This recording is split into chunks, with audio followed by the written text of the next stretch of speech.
playing in right field, number 3, Austin Peretti. Also, we're remiss to announce the head coach for Ukiah, Stephen Summers. Okay, now that we have the lineups, we now ask that you all please stand, remove your caps as we honor our country with our national anthem. Let's wait for this. Hey. We're on. National anthem. Can we switch to... What so proudly we hailed at the twilight's last gleaming, whose broad stripes and bright stars through.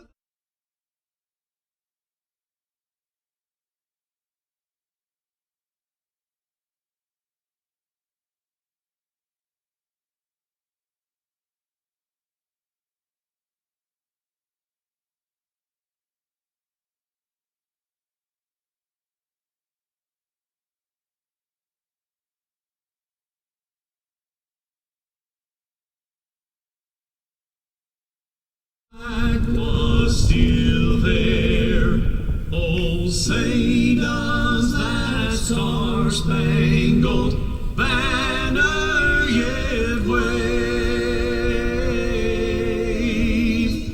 o'er the land of the free and the home of the brave, home of the brave. All right.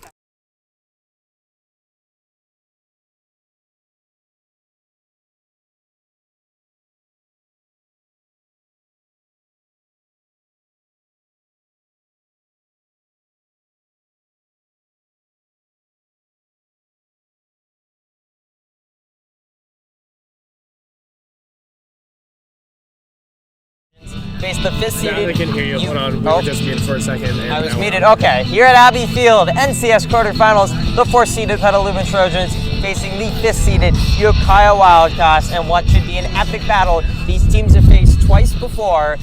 In those games, the Trojans took the first one in the championship game, the A.L. Rabinovitz tournament, a turnaround victory for the Trojans for their season. They won that one 2-1, and then they fell 4-3 in April to them. So both games have been very tight, and now one team will be headed home after today. The winner will advance to the semifinals, and potentially will be facing, if the Trojans win, they would be facing rival Casa Grande, most likely the crosstown rival ranked number 4 in the state. That would be an absolute dream matchup, but it's going to be very tough. The Trojans have to get through Ukiah today. These teams have been very even. They are both very, very strong, and there's no doubt it's a good game. But the Trojans very happy that the NCS committee seeded them 4th, so they're able to get a home game. In the first round, the Trojans were on the road. They faced San Lorenzo. I can't see it all. Faced is the focus good so they're not seeing so much of the fence? They faced San Lorenzo, did the Trojans in the first round, and they toughed out a 5-4 victory. It was not always easy. They left a lot of runners on base.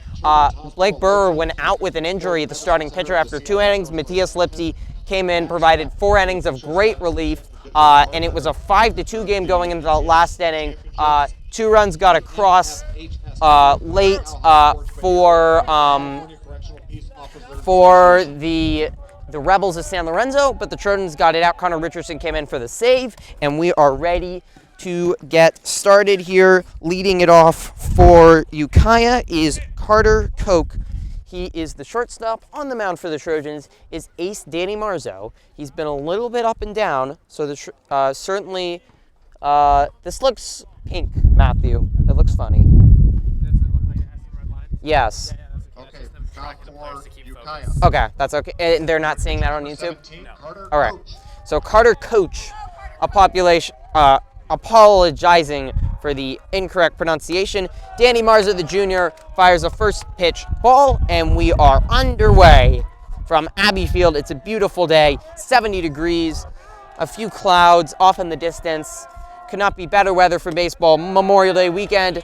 and it's the playoffs as Danny fires a strike. He is the ace, but he struggled a little bit, so the Trojans elected to go with Brewer and Sam Lorenzo, who's been pitching great baseball, however, had an arm injury, so he had to come out after 2 innings. But Matthias Lipsy is the star of the bullpen, and he was spectacular to help the Trojans get the victory.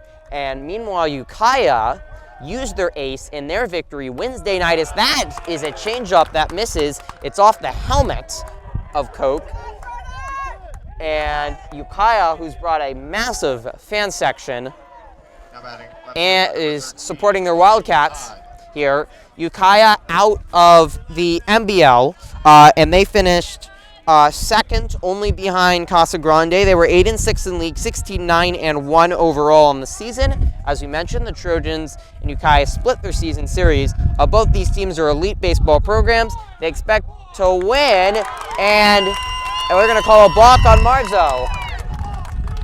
This has not been a good start for the Trojans. Marzo fired around, but it didn't matter because the ump quickly called a balk on Marzo. So this has been a tumultuous start for Danny Marzo, who had some tumultuous starts, and this is good here by Nick Andraken to come on out and talk to his pitcher just to calm him down. He's especially struggled early in the games. We saw at the 2 starts at Annalee in the SCL championship game and at Annalee, where he was definitely had a lot of adrenaline going early, and he gave up a few early runs and then was able to calm down. But so far, hits a batter and then a balk called on the speedy Koch as he was watching him. And now a bunt is tried to lay down. It was fouled off. This is Wyatt Todd, junior outfielder for the Wildcats. All right, thank you, Matthew. I will call you. Thank you to our producer, Matthew Columba. He's got to take off on this busy Saturday, but thank you so much for tuning in.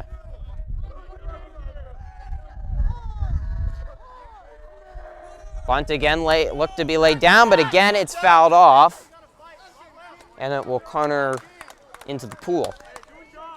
2 down. Brown was coming in there, so currently trying to bunt was Todd, but now 2 down. We'll see if he's still going to try to bunt with Koch at second. Could be interested in stealing potentially. He's speedy, and Andraken not great catcher, but not great at throwing people down. Swing and a miss there, and Marzo has got a strikeout. That is a way to gain your confidence after a rough start. Number 7, Brazil. This is Joe Brazil, senior infielder. Meanwhile, Koch at second, but not that much of a leadoff. And now Marzo takes a step off. He's got to be careful of balking. Very controversial play when the Trojans were up at Ukiah and fell 4-3. That was a run-one ball game, and in the 3rd inning, when Ukiah got a run across to tie that game at 3, they called Danny Marzo for a balk.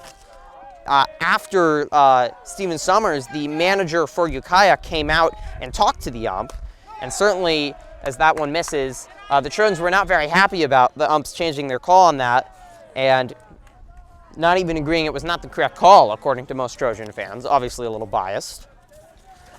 But Ukiah did what, that was not the winning run. Ukiah came across, walked it off in the 7th with the winning run, just as the Trojans did when they were at the A.L. Rabinovitz tournament, as that misses low, 2-0. The Trojans had tied at 1. They walked it off in the bottom of the 7th to win the league championship there for the 2nd straight year, and they had a few struggles to start the season, but that was a massive, massive turnaround. And now Koch started to goes back. That misses high, and Marzo has worked it to 3-0. Struggling to find the strike zone with the senior Brazil up to bat. Both these teams pride themselves on pitching first, and they both played low-scoring affairs. We would expect that again, but as we mentioned, Ukiah used their star starting pitchers. That's low. Brazil walks on 4 pitches. Their star starting pitcher, Devin Kirby, the senior, most likely the best pitcher with arguably Chris Joaquin of Casa in the argument in all the North Bay. but he shut out Washington in a complete game shutout on Wednesday night in Ukiah's 3-0 victory. So Ukiah is going to have someone else up, and the Trojans are going to hope to take advantage of it. They really got to San Lorenzo's starting pitcher, Sarah, on Tuesday down in San Lorenzo. Takes a big lead off and a big swing and a miss. This is from Morgan Edwards, the senior catcher, in a big 6-5. And the fans starting to really fill up on the Trojan side, equaling already massive support from Ukiah, and there's not an empty seat in their stands. This is hammered down to third, diving play by Richardson. He can't get it, and then Koch stumbled over his own base coach. That is unbelievable. Wow. Koch was easily going to score, as there was going to be no chance in left for Bradley Smith to get that, but Koch stumbled and almost fell down on his own base coach, and that was the reason he didn't score. So now runners on the corners after that crazy play, 1 down, Brazil at first, and this will bring up Duncan Kindop, a freshman first baseman, the only freshman on the Wildcats. And after Coach Shelvatella had a conversation with the ump, we are going to have a longer conversation about something. I don't know what. Thank you so much for tuning in. Please feel free to like this video and leave a comment. I'll be checking my computer often to see everybody that's tuning in, and there is decision that there's nothing changes. So that means that this freshman has a big chance. The Trojans have a good freshman too, and Sam Brown. So you'd expect if you're a freshman on the varsity team, you are just an outstanding player and you have very good mental reserve. Marzo grounds that. He throws to catcher, but there was no play there. Back to first. Oh, a double play actually, because there was a force. My bad. A forced double play. Trojans get out of a rough start by Marzo and on to the bottom of the first. That was perfectly well done by Danny Marzo, unfazed after a rough start to this game, and a great play throwing it to Andrakin and then getting the runner over at first for the forced double play. And good defense. The Trojans definitely have that.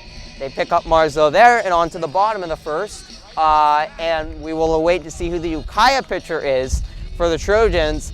Certainly something that they're going to have to improve on against San Lorenzo. They left a lot of base runners on. They were all over Sarah through all of the first 4 innings. They loaded the bases, but only one of those innings were they able to get really break it open and put a crooked number up. They put 3 up on the second on Porter Slate's triple. Porter Slate on fire. He'll be batting second, the junior.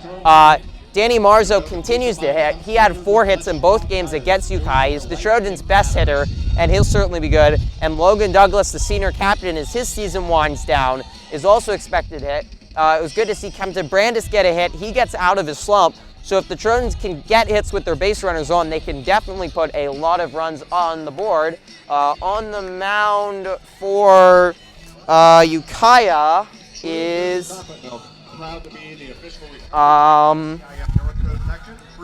this will be Carter Koch, so this is the leadoff batter for Ukiah. He's their second pitcher. Most teams run with 3. And we will see how he does against Trojan bats that are batting well. We apologize, we don't have the scoreboard up for you, so we're going to get that up right now. And now you have the scoreboard there in the left-hand corner, so no score. Bottom of the first here, and Carter Koch on the mound. Danny Marzo will lead it off. And for Ukiah, they shut out Washington in their last game, and in the NBL tournament, they actually lost to Maria Carrillo in that semifinal game, 8-2, but they did finish ahead of Korea in the standings, but they never beat Casa, who was dominant. And Casa, at the moment, is currently, Casa currently facing Marin Catholic Crosstown in the 1-8 matchup, as Marzo takes a first pitch tie, 1-0. And if Casa can win, and the Trojans could win, it would set up an all-Petaluma semifinal. And that would certainly be a dream matchup. That would be Tuesday or Wednesday. This is up the middle. A base hit for Marzo. He just keeps on picking on these Wildcats. He loves to hit against them. He has 8 hits so far, make that 9. And that brings up Porter Slate, who was really the star of the show. He had the biggest hit number 6, in that San Lorenzo game with a triple that scored 3, cleared the bases. He narrowly missed a home run in the first inning as it just curved wide of the foul pole. So he's very confident. Marzo has some speed. They'll throw back, but he's back safely.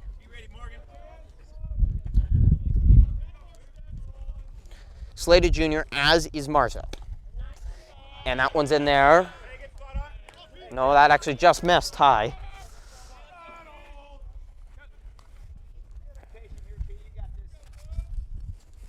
For the Trojans, as they'll throw back to Marzo, but he was standing on the bag. So not really can't get him that way. For the Trojans, it was maybe a disappointing league. They just could not beat Annalee. Annalee was too good this year with their senior class. As Marzo goes, throws back the bunt, throw to second. They got him. That was a perfect throw by the catcher, Edwards. And Marzo was out easily. Not even close. So that is the advantage of throwing back. Was not a great leadoff, not a great run for Marzo, and it couldn't have been a better throw by Morgan Edwards as Slate fouls that one off down the third base line, out of play, 1-1. Otherwise for the Trojans, they did not lose in SCL. They were very consistent, including some good wins. Defeated Sonoma twice, Piner twice, Healdsburg twice. Swing and a miss there by Slate. As Koch blows a fastball by him. But the Trojans could just not beat Annalee. They're pretty similar circumstances in 2 of their 3 games. They were high scoring. Annalee got out to an early lead as this is popped up into left, and the catch is made. 2 down. But the Trojans know next year Annalee will lose. There were 10 seniors on that team, so Annalee will lose many of those. The Trojans think they might be able to win SCL next year, but people like Logan Douglas, the senior, will not be around for that. He's up to bat, but he did not have big games against Ukiah when they played before, but again, that both times pitching there, as that misses. Kirby for Ukiah was pitching, and now it's Koch, though there was some relief in both of those games. So 2-0 to Douglas. But Senior has been hitting very well recently, as that misses low. He certainly does not want his career to end. It's do or die here. One team will be going home. It will be a successful season, but they'll end short. The other will have a chance potentially to face Casas, that's in there for a strike, and create a moment that they would never forget. If either of these teams could beat Casa, but of course especially for Petaluma being the crosstown rival, and the Gauchos being ranked number 4 in the state. This is hammered to left, but it's got under it. Its catch is made. Sorry, not great camera work. It's not my specialty. So Marzo's thrown out, and then Slate and Douglas fly out. On to the 2nd inning we go. And please feel free to leave a comment again. Trying to see if we have 3 viewers tuned in right now. And this game will also be available on replay right here on our channel. So feel free to check that out. And we will try to get that Casas score if we can later in the game to update you on what's happening in the NCS quarterfinals on the other side of the bracket yesterday. Arroyo defeated Alameda 1-0, and that was in the 3-6 matchup. So Arroyo will face the winner of Northgate and Tam. They're playing today. Northgate, the 2 seed out of Concord or Walnut Creek.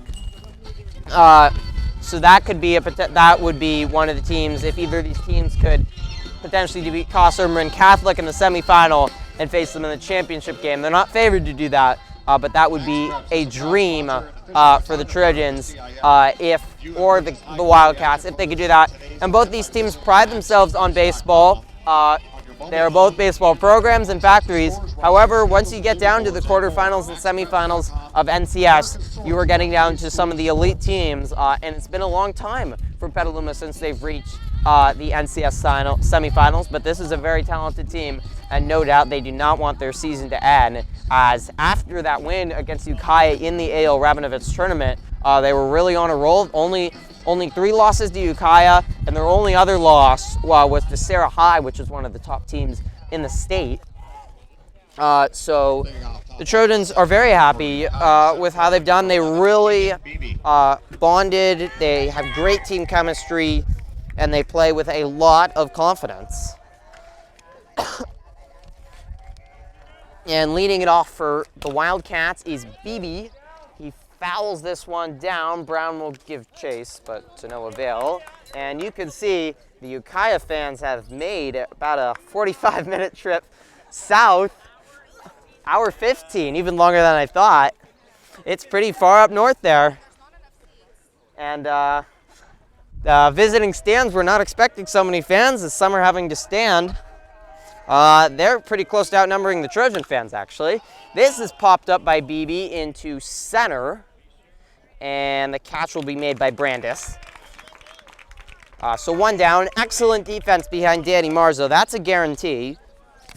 It was something shaky early in the season when they had some bad losses, but that's another thing with confidence. They have really improved. They do not make a lot of errors, and they did do that in their loss to Ukiah. They made 3 errors in that 4-3 loss, and they actually out-hit the Wildcats, 9 hits to 4, but those 3 errors were key, as was that balk by Marzo. That really, the team lost a lot of air after that.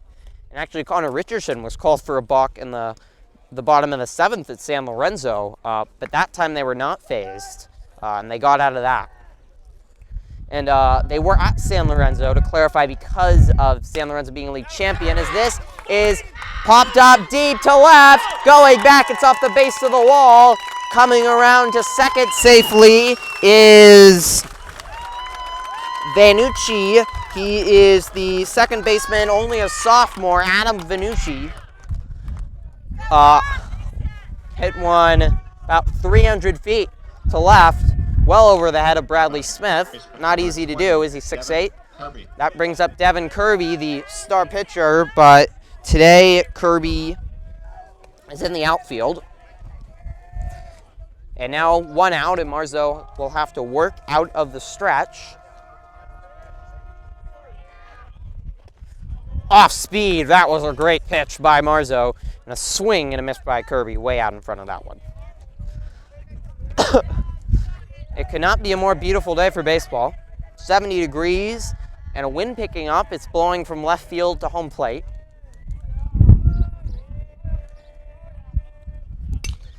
This is popped up foul and out of play. So to clarify about San Lorenzo, San Lorenzo was the Western Alameda County League champion. They played in a weak league, so that's why they were seeded 13th. And the Trojans were certainly a more talented team than them, but since the Trojans were not league champions, Annalee was, that resulted in the Trojans having to travel down here, but obviously so happy they could get a 4 and get a home game here, as they had to travel up to Ukiah. This is chopped. Marzo takes a look at third, realizes there's no play there, tosses over to Sam Brown at first. 2 down, but meanwhile, it will mean Vanucci is over at third. And this brings up Contreras.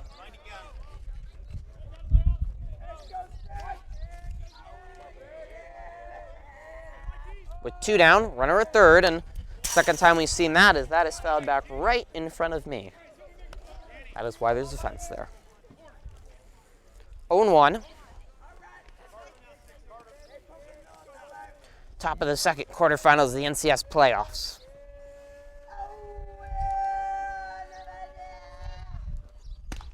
That's inside, some chin music. And the Trojans have been under new tutelage this year of head coach Jim Salvatella after Paul Cochran retired upon many years of the job to spend more time with his family. But it was really a seamless transition. Paul Cochran coming out to help with it, and Coach Salvatella was the previously JV coach, as we have a swing and a miss from Contreras. Coach Salvatella previously the JV coach at Casa for 9 years, so plenty of experience. And he's done a great job, especially when the team improves this much as the Trojans have. It's credit to the manager and also the assistant coaches, which remain the same as Cochran. Nasty changeup by Marzo. Again, Ukiah strands runners. Marzo gets out of the jam. Bottom of the second. No score. So Coach Salvatella has, he's been great for the Trojans, and they play with confidence with him. They clearly get along with him. Not only is he a great coach, he's really improved the team, but he's also a great guy, and that's very important as a coach, really to get along with you. And the Trojans very happy that Coach Salvatella has been a great addition. Certainly missed Paul Cochran, but he might even be watching today. He did a great job with the Trojans over the last year, and it's a talented squad for the Trojans, and Coach Salvatella has turned them out right. And the Trojans will head back up to bat. Marzo thrown out in the first. We'll see if they remain that aggressive, but clearly a very good catcher beyond the plate, and we know runs are going to be critical because of the close scores. And Ukiah, not known a big hitting game, they faced Aurora, who we talked about into the semifinals of the NCS semifinals. They played 11 innings of no-run ball with them. So especially with Kirby on the mound, they can be dominant. But Coke, obviously a very good pitcher too, and it's going to be a different story than in San Lorenzo. The Trojans' bats are going to be, when they're going to get on, they're going to have to score because it's going to be challenging to score a lot of runs for them. And don't forget to check out everything else on our channel. We'll have that game against San Lorenzo uploaded next week. But we also have some of our other baseball live streams already uploaded onto our channel. So you can check those out, and the other road games that we've attended are also uploaded. And then you can also check out all the softball games that we attended. And our softball team was SCL Tournament Championship, defeating Annalee, and that game was just uploaded yesterday. So I'd recommend checking that out. The softball team was eliminated against Rancho on Tuesday. Rancho, great team. It was end of maybe not as successful season as the Trojans expect, as that first pitch is inside to Draken. But it's a young team, so they have to be pretty happy with the effort. That is fouled down the third base line, and Coach Salvatella tried to snare it with his bare hand, but could not. So 1-1.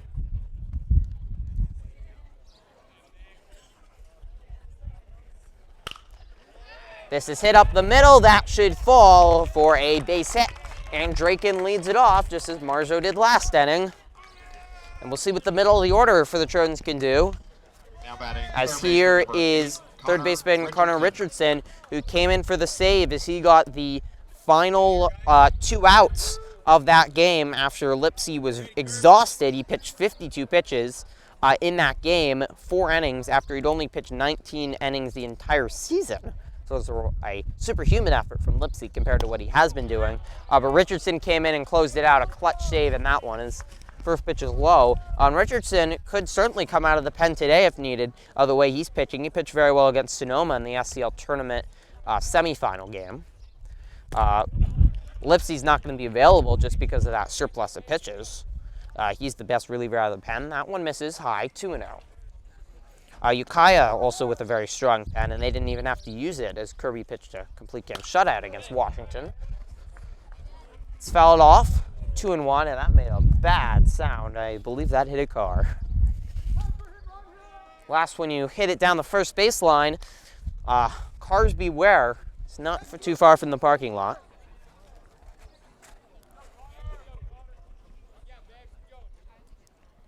Two and one to Richardson. Hammered, it's off the glove of Coke. Picked up, they'll throw to second. They got him. That was very close. The shortstop, which is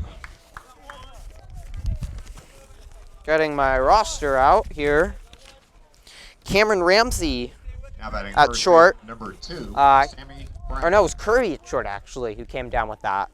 After it deflected off the glove of Cope. So they get the force out, 1 down. And that means now Richardson at first, and that brings up freshman Sam Brown. And he's been on the team all year long. And he has a great bat, swing and a miss there. He has sometimes been the top player in games. He was very good against Annalee. He really thrives in these big moments. He does not play like a freshman. This is hit up the middle, a base hit. It's actually to the left of the shortstop, so in between the shortstop and the third baseman, but now both runners on. Shortstop was wanted to keep close to second with the potential of a steal, so that really opened up the hole for Brown, and he hit to it. He finds the holes every day. Just a fantastic hitter, and he's going to be playing Trojan baseball for a long time longer. Here's big cat Bradley Smith, 6'8", was the star of the Petaluma Little League World Series team. Finished 3rd place in the world back in 2012, but a horrible ATV accident that he suffered that's in there for a strike. He suffered that about 3 years ago as in the ATV truck or car, whatever you want to call it, flipped on him.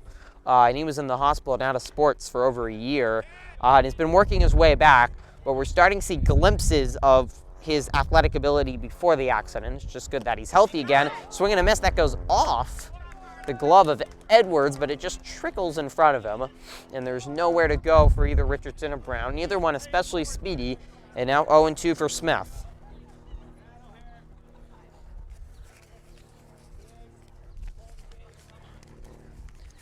Steven Summers, the head coach for Ukiah, by the way. That is chopped to second. This could be 2. Tossed to second, over to first. Oh, not in play. The ball came out of the second baseman's glove, and Richardson will score. 1-0. What a strange play there, but the Trojans are on the board. That was a really smart play by Sam Brown. He continues to show he's not a freshman. Sliding in there, but really distracting the second baseman trying to hold on to that, and Steven Summers is headed out to try to talk to the ump to claim interference on that play.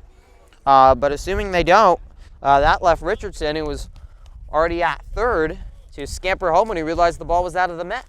And now, a runner at first, and 2 out.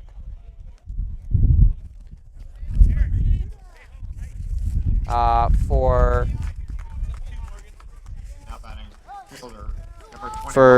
Kempton Brandis, the left fielder. Mirrored in a little bit of a slump, but he did have a hit and a walk against San Lorenzo, so it feels like he might be waking out of it a little bit. He was the number 4 batter for much of the season. First pitch in there for a strike. Everybody goes through it. But the Trojans strike first blood here. They lead 1-0 on, I don't know if they're going to rule an error on the second baseman for dropping that, or maybe just the fielder's choice. This is hammered to left, but got under it. Catch is made, but the Trojans strike for 1, and they lead 1-0, so we head to the top of the 3rd.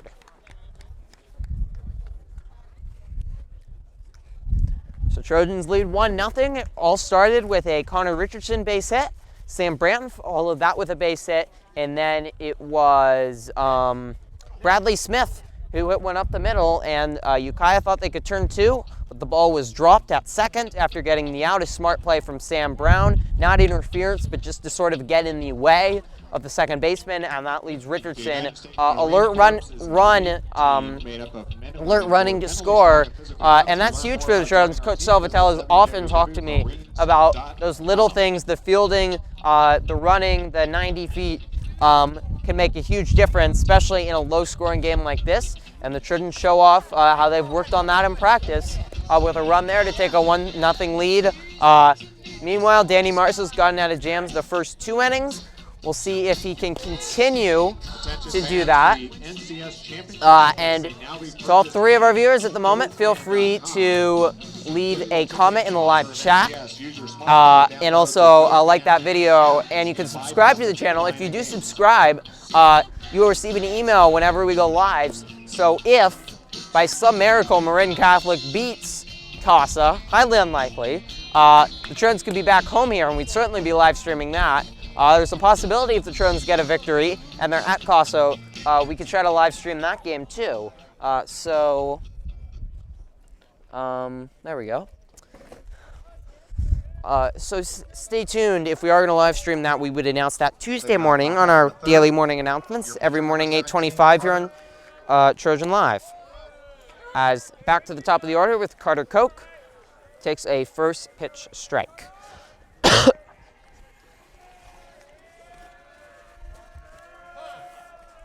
Time is called.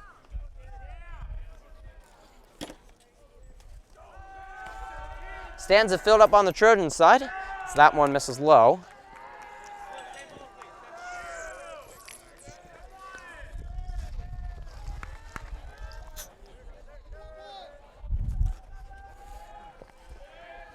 This baseball-loving community has shown up. They'll certainly split everybody on the east side over at the CASA game. Same time, same day. That one misses high.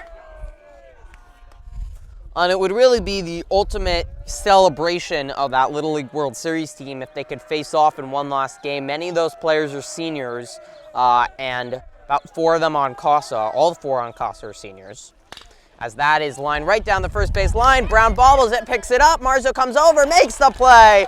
What a great play from Danny Marzo, and Sam Brown stayed with it. And the fielding and the little things continue to be huge. Coach Salvatella saluting Danny Marzo, his second time that he's made a really great defensive play to help himself out. Koch retired, and here is Wyatt Todd, who reached on a base hit in the first. And that hit him. That just grazed the inside of his jersey, but you could hear it. And so he reaches again. 1 out, 1 on, and that will bring up the Shortstop number 7. Joe Brazil, senior leader of the Wildcats.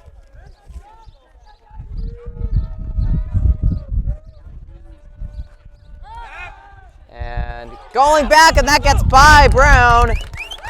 And that means that all the way to third will go the Wildcat. And that is a rough play as the Ukiah fans giving it a loud salute. It was an alert play by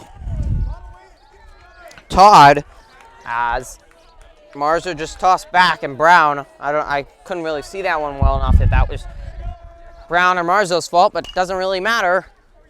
Runner's now all the way to third as that one bounded all the way to the fence. Todd pretty speedy. And now base hit or sac fly by Brazil could tie this game up.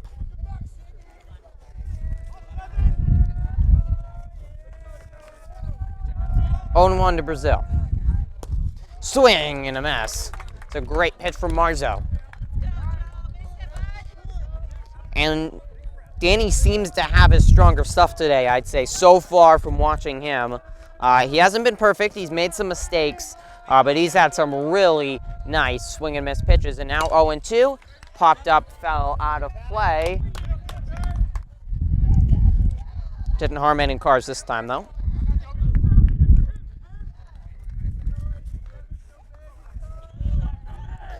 So still 0-2 to Brazil.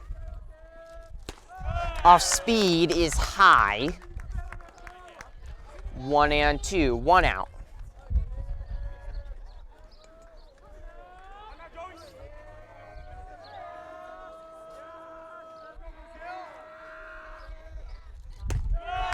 That misses high. So Brazil has worked it back to a 2-2.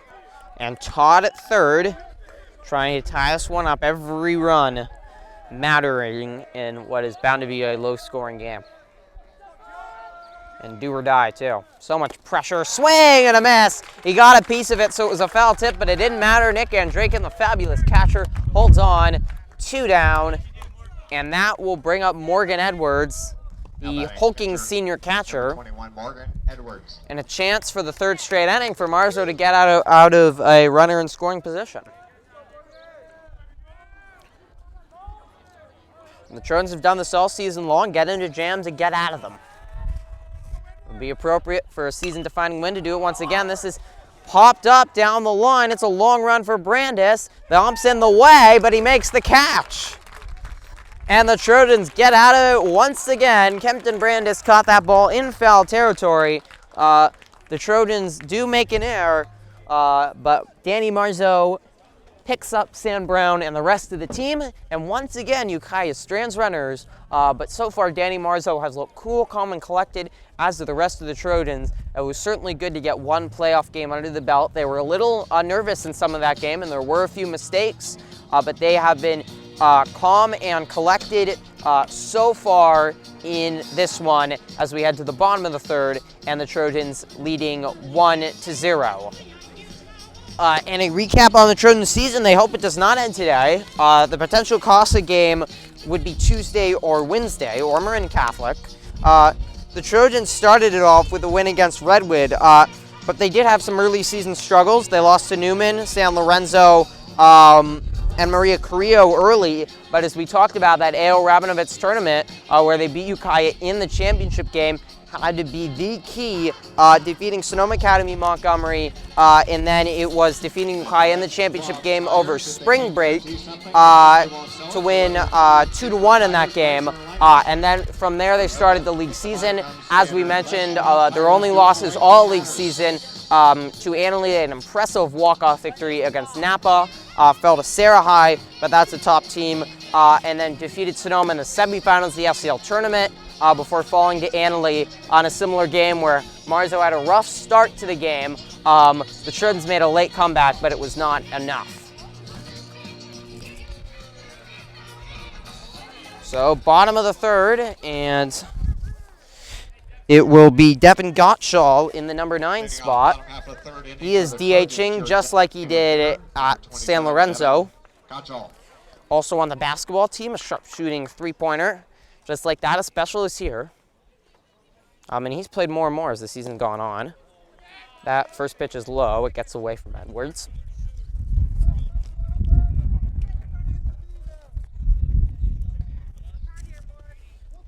One and 0.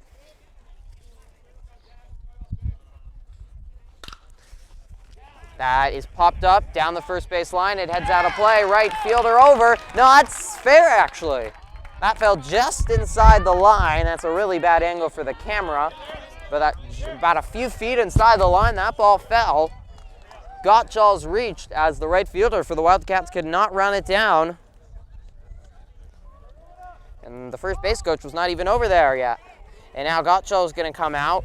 And it's going to be Sam Jacobs again. And last time the Trojans did that, it turned out pretty well for them. Jacobs came around to score the winning run in the 4th inning against San Lorenzo, 5-4, as he stole a base, advanced on a ground out, and then a sac fly, and became the winning run.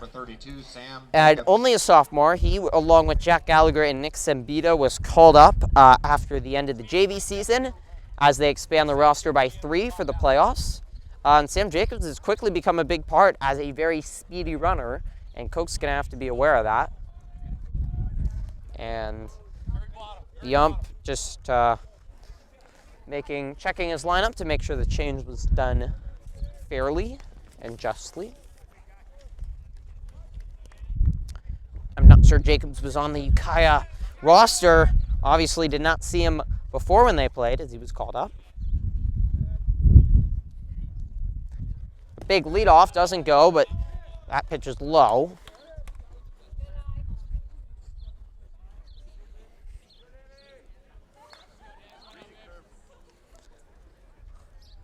So 1-0 to Marzo. And he had a base hit in the first. That misses outside. And the way Danny is hitting right now, he had 3 hits against San Lorenzo. You would be scared to pitch to him. And he will certainly be headed, not sure where, but likely to a D1 school next year. 2-1. I'm not sure he will be a pitcher. That probably is a wait to see what his college coaches decide, but certainly is an outstanding hitter. He did not pitch in the Little League World Series run 5 years ago. That is fouled off, 2-2, and big lead off again for Jacobs. Attempting to go, but not going. 2-2, and we already saw Edwards throw out Marzo in the first, so they might not be willing to test the big senior's arm again. Carter Koch stays in the 2-2, nobody out. 1-0, bottom of the third, excuse me. This is chopped to second. It's a tough play. It's handled well, throw to first, but Jacobs will advance to second. Smart play by the second baseman for the Wildcats, Andrew Aikman. Oh, thank you. Aiden Minucci. My roster's wrong. Number 6, Porter Slate. So Jacobs advanced to second, and that brings up Slate with 1 down. And Jacobs in scoring position and a chance to eke across another run.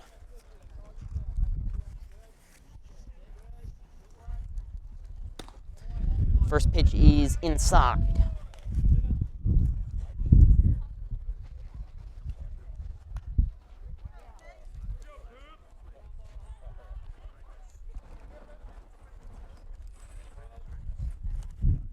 Trojans actually won 3-1 at the A. Ravenous tournament. Correction, I said 2-1.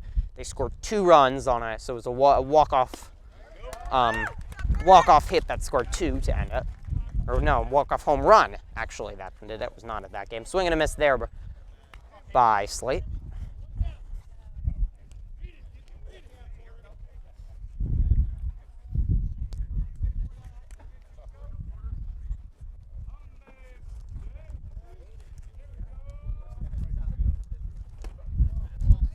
That misses 2-1.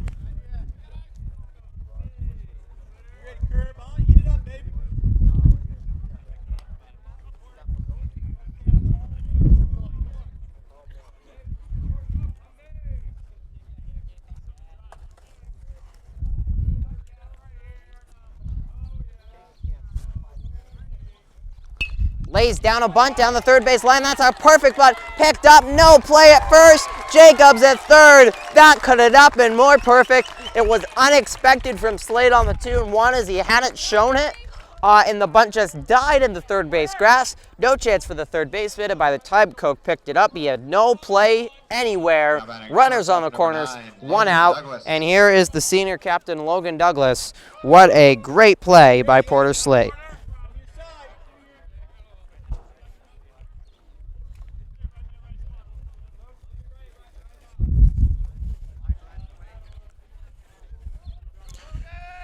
Have no score on the Costa game as no one has put a score up, but we'll certainly get that to you if that becomes available. Slate starts back to first. Meanwhile, Speedy Jacobs could score on even a short pot fly, which is certainly Douglas's goal. And that is exactly what he did, actually. That 5-4, that winning run, scored by a popper. This goes to short. They throw to home. It's high over the catcher's head. Jacobs will score. Coming around to third is Slate. Douglas is the second. A great play and great base running. So alert by the Trojans. They've been so alert on the base pass today. And that will make it 2-0. As it was a chopper to second. Even if the throw was on, Jacobs probably would have been safe. He's too fast, and they would have been probably better off just getting one out for the Wildcats, but instead, all the runners advance 2 bases, and that brings Nick Andrakin up. First pitch is popped up. It's Carter Koch at pitcher who once called it, and then it was called off by the shortstop, Joe Brazil.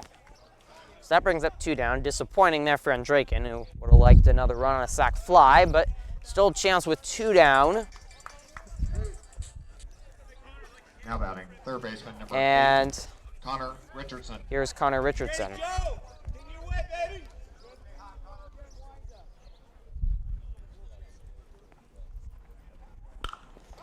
First pitch is popped up. and falling onto the fence, but okay, was Morgan Edwards, who made a great attempt to try to get it, but the ball hit off the fence, didn't have any chance.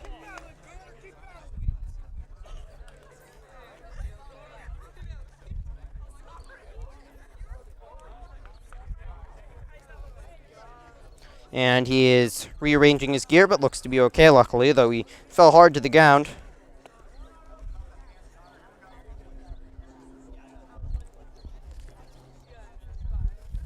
So 0-1 now.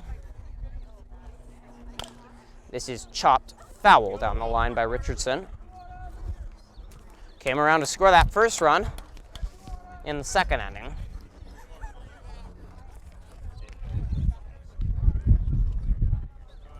Own 2.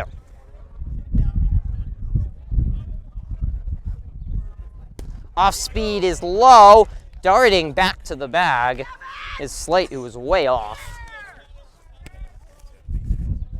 Patient Richardson, he's a quiet, very patient man. Also was backup running back on the football team this year. Very athletic. And that's chopped foul.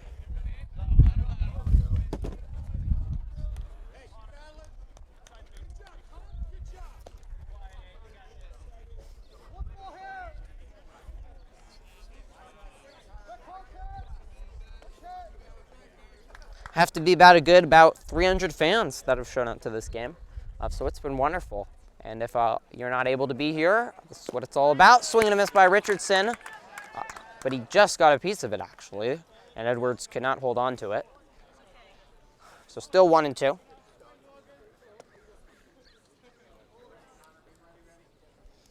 Trojans have found the gaps against Koch. He is certainly not at the same level of Kirby. This is popped up foul off the backstop. 1-2. And a battle here by Connor Richardson.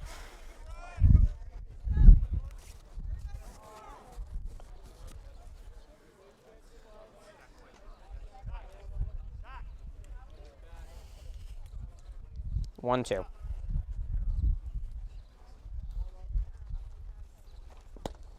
Swing and a miss. Richardson strikes out, but the Trojans add another run. They do strand 2, a little bit disappointing, but they have wonderful base running, and they take advantage of a few Ukiah mistakes to add one more and continue to expand that lead. And Danny Marzo pitching strong and getting out of jams right now. Who knows, 2 runs could certainly be enough to win this game for the Trojans as we head to the top of the 4th inning, so almost halfway through this one, and it's going to be low scoring, it's going to be tight, it's going to be key as outs start to get less and less with the nerves. Both of these teams, as we mentioned, have had successful seasons, and you really do not want that to end, but certainly you're going to have nerves at the end, knowing you could close it out and move on to the next round, and the spotlight becomes bigger, the fans become more. NCS has a million sponsors. Its official drink, for example, is True Moo, which is chocolate milk. Also to clarify, NCS does not permit without permission commercial live streaming. However, this is not done for any commercial purpose, as we have no ads, nor asking for any money from you, but just for your own enjoyment if you can't make the game or enjoy some good baseball, as both these teams are elite Northern California baseball teams. So this is non-commercial, to clarify. Also on our YouTube channel, we have some of the other sports we covered throughout the season, including boys and girls basketball, we have football, we have lacrosse also. So all those sports season winding down, but you can still tune in and you can watch all the replays of those sports, some of those live and some of those we went on the road and covered. As Duncan, trying to make sure I can pronounce the last name right, Kindop, first baseman, the freshman, will foul first one off.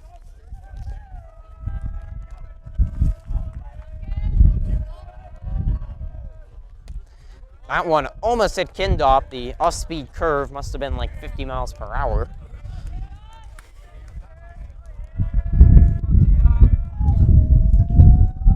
1-1. That time it did hit Kendall.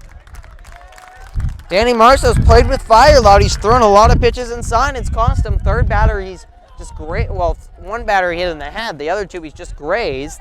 But it's let batters get on, and it's let a lot of stress for the fielders and himself. That brings up Keegan Beebe, the right fielder. And Danny Marzo has pretty much been working out of the stretch the entire game.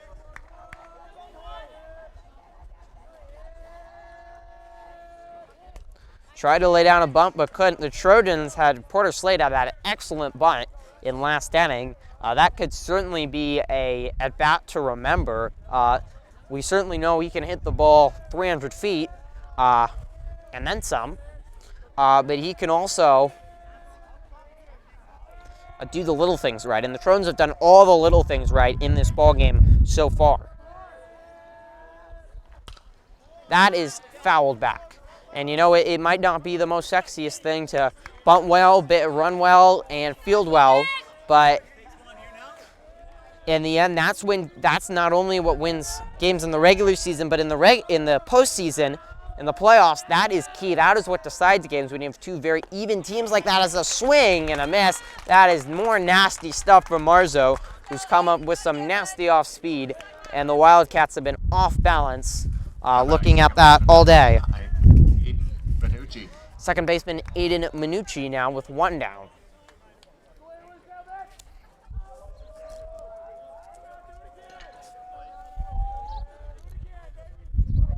And he reached his first time up with a base hit. Inside, 1-0. Wind picking up here across Abbey Field.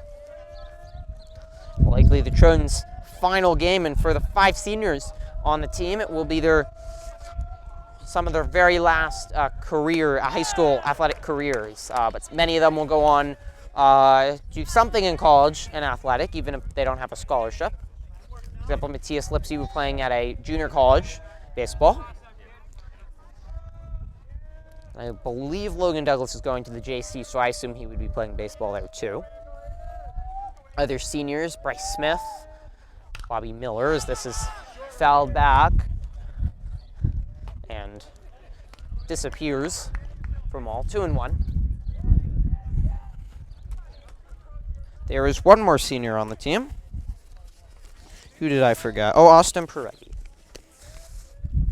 who's got the start today, surprisingly. Has not really played a lot of recently. A few times to pinch hit, but he started in right field. He's not had much action there. And then he's been DH for.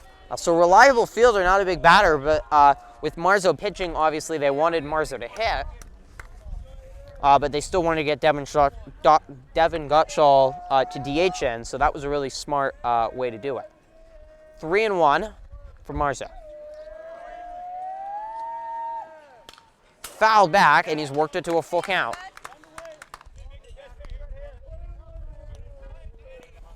Big pitch here with already Kindov at first, and every inning has gotten interesting for him. It would be nice to have a stress-free one.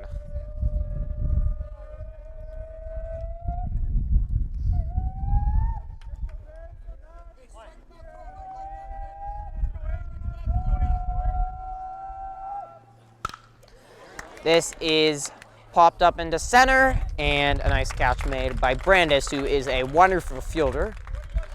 2 down. And that will bring up Devin Kirby, the outstanding pitcher, but he was pitching against Washington. And I mean, certainly you could have argued from Steven Summers' perspective that he should have pitched in this game because they would have needed him more, and he's pitched well against the Trojans, and they could have, as that misses, gone with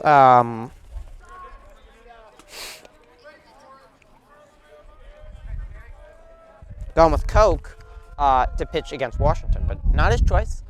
And I think the Coach Salvatello's decision to pitch Berwer was more because he thought Berwer was pitching better as that ball gets away from Andrew Kane. So it advances the runner at second. Or runner, Kind up at first, goes to second on the pass ball.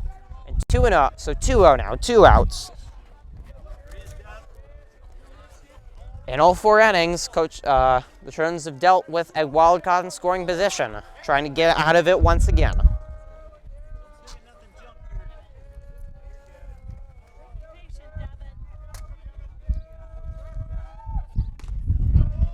Inside. No, not inside. That caught the inside corner, says the ump. 2-1.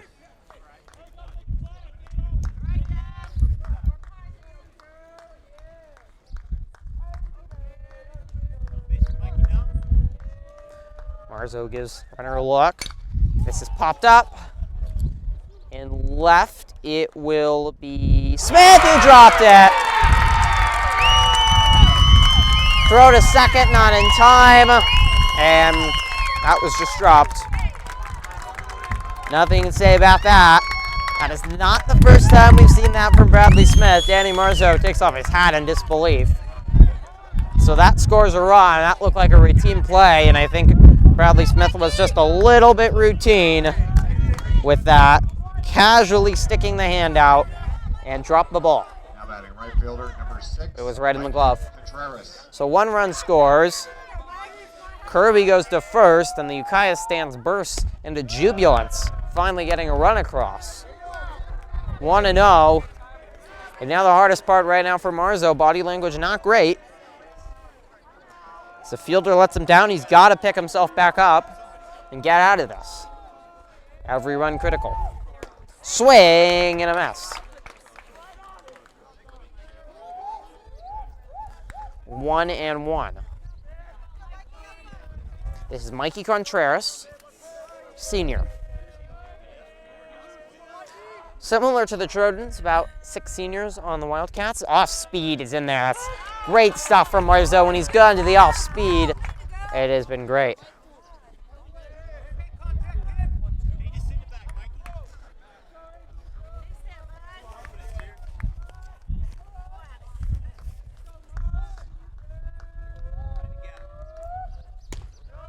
This time the off speed curves a little bit too much outside and brings the count to 2-2 on this Saturday, Memorial Day weekend. NCS quarterfinals, do or die.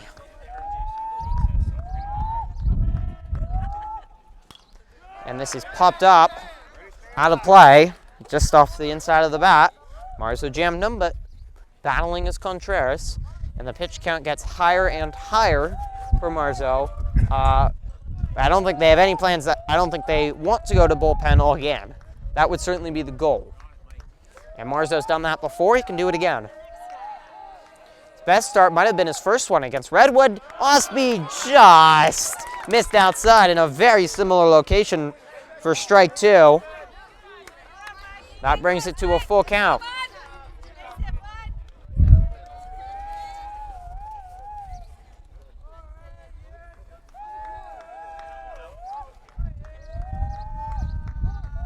The payoff pitch. Low. Contreras walks, and the inning gets more frustrating for Marzo. A drop ball that would have ended the inning, and then was ahead in that count. Contreras battles back, and all of a sudden they get back to the top of the order. Here's Coach. He got hit and struck out. Now 2 down, 2 on. This is hit hard. Brown off his glove, goes to second, throw to first. Not in time. I think Marzo just got his foot on the bag late. That'll load the bases. A crazy play. You wonder if that was the best decision from Brown to head over and get that. As it skidded off his glove to Slate. Marzo again alert to go over, but Coke's so speedy, and Coach Salvatella is going to come and talk to Danny with the bases loaded. And this at-bat absolutely huge here, as just it's been a series of unfortunate events in this inning, and the Trojans need to make sure not to get this one away from them.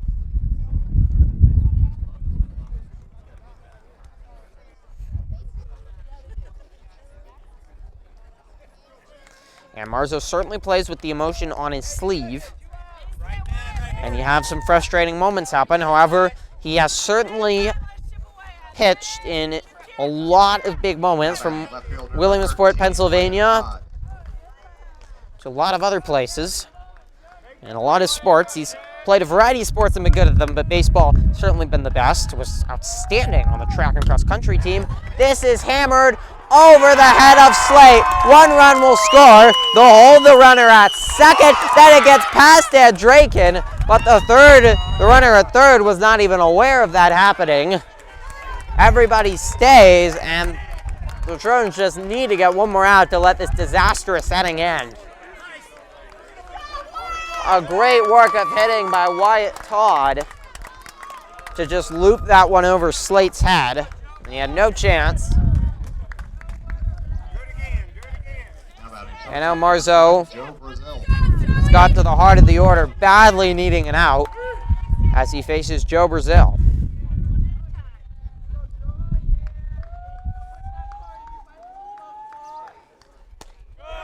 That is low.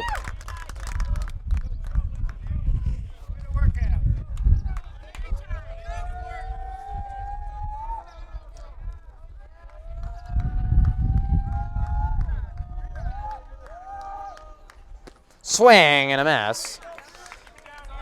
And the Ukiah dugout cheering and whooping. Trojans just felt like they were in control of this game. They just done the little things better, but the problem was with a tight lead, just a few mistakes and a few things just not going their way, and everything could change. And now Ukiah has all the momentum. That's low, gets by the catcher. They got a perfect bounce off the backstop. It bounced right back to Draken, and there was no chance for the Wildcat at third. 2-1. But nowhere to put them with the bases loaded. And this all happened from a dropped ball in left, a routine pop fly. But the Trojans, a big hitting error. This is routine, except Brown bobbles it, throws to first.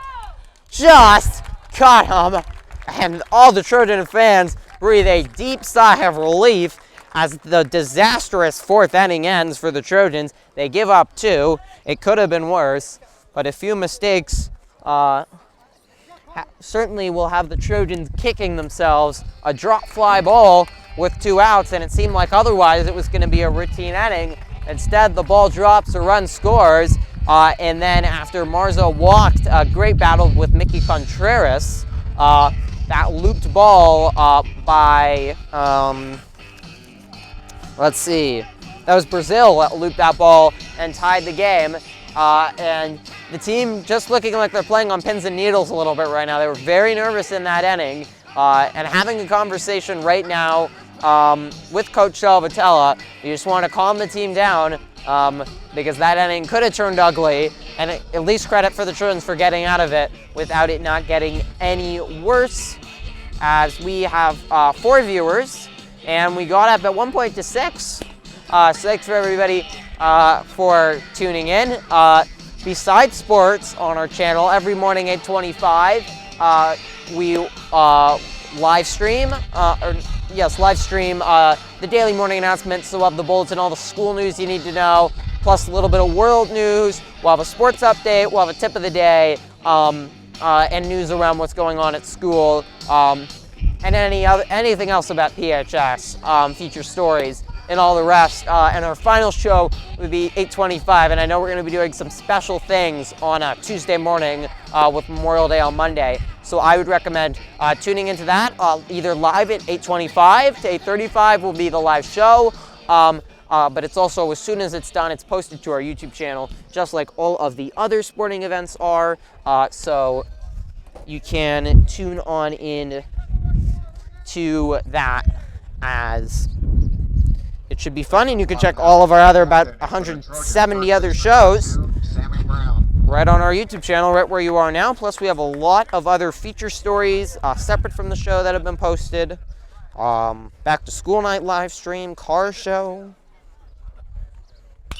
and some drama features. I think we have one of the plays on there that the drama crew did, as Brown fouls off the first pitch. So check that all out. You could be entertained for hours. Brown fouls another one off in a very similar location. And on Tuesday morning, baseballs will be found throughout the quad.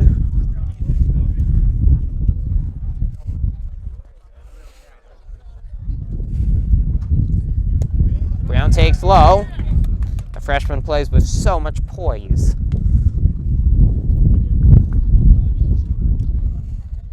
So he's certainly not going to be fazed by the events of last half inning.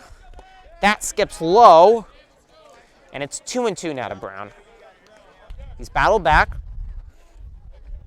And until you had Gallagher, Sembita, and Jacobs called up with the regular season over, he was the only underclassman on the whole squad.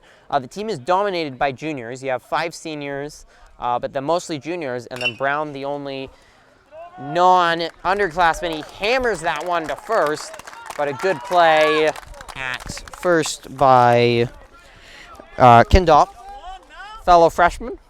Left fielder number 15, so one down, Smith. And here's Bradley Smith, who's going to have to try to make up for his massive mistake last inning that caused 2 unearned runs to score.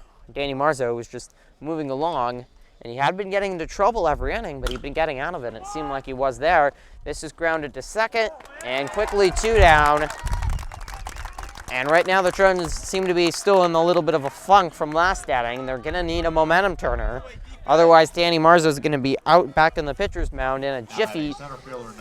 No time to collect himself after the disaster of last inning. Brandis flied out his first at bat.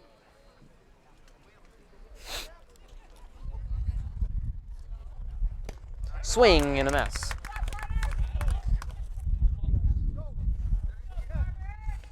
And certainly for Ukiah, getting those runs, and especially for Koch, has to be so encouraging, as it just didn't seem like you were getting any running support. All of a sudden now the game's tied. Brandis trying to surprise with a bunt. That's not a good idea. That is a good idea. The execution just wasn't there that often. Can change the momentum of the game. Porter slit with already a fantastic bunt that scored that second run. But a corner's foul, so 0-2, and now third baseman will do some wardrobe work. Already? 0-2, 2 down, nobody on. Top of the fourth, 2-2 NCS quarterfinals, Petaluma, Ukiah. Live from Abbey Field, Petaluma High School. Third pitch is high, 1-2. And Wakasa facing Marin Catholic on the east side today. And the 2 winners will face off either Tuesday or Wednesday in the semifinals, and the championship game will be next Saturday. On the other half of the bracket, Arroyo defeated Alameda 1-0 as that pitch misses high, and they advance to the semifinals. They'll face the winner of Northgate and Tam, that happening down in Walnut Creek, right as we speak. Brandis has battled back from a 2-2 and trying to make Koch work in this inning. Otherwise, this could be the first 1-2-3 inning of the game by either pitcher. Grounded hard down the first line. That is fair. Left fielder will run it down, but Brandis is thinking 2 anyways. He's got it in quickly. He's out by a mile. That was not a smart play there.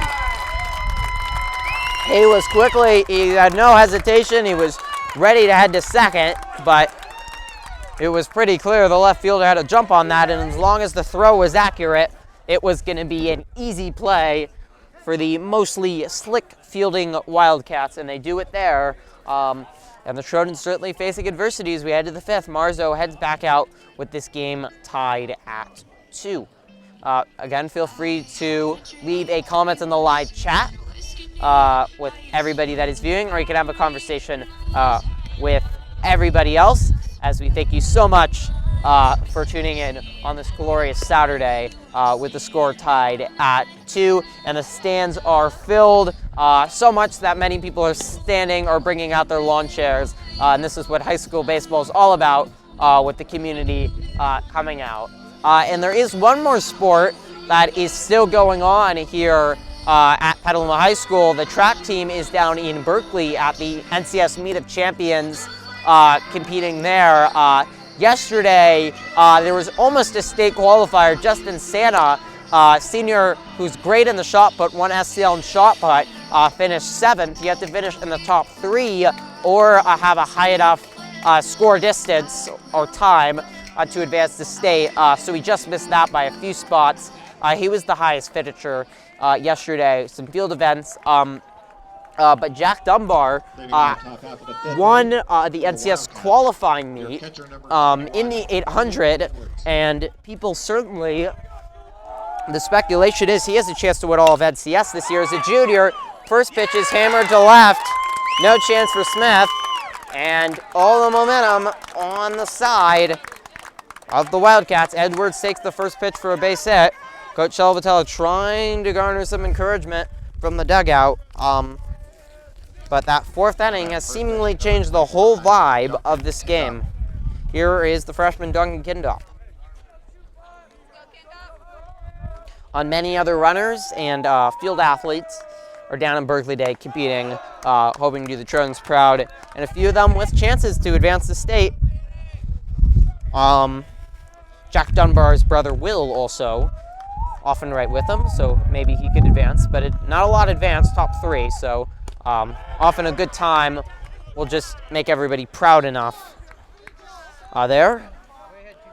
The state championships will be next Saturday in Clovis, which is near Fresno. Meanwhile, 2-0 to Kindop. This is hammered up the middle. A base hit. 2 on, nobody out. Ukiah's bats are feeling it after they were able to scratch across two unearned runs last inning. They want to make these earned runs and take a lead in a game that they've been outplayed a lot by the Trojans, definitely for the first 3 innings. This is Keaton Beatty, and we'll see if they think about bunting now with 2 on, nobody out. And a Trojan defense that last inning started playing on pins and needles and feeling the pressure and the moment of playing with a lead and starting to count down the outs towards an NCS semifinal.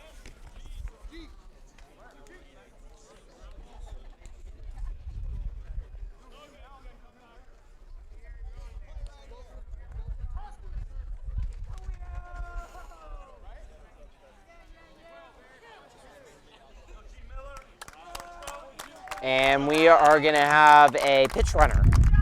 Going in the pitch run to second base is number 12. Edwards will come off, and Bright Miller will enter. The Grant Miller, the junior, only 5'8".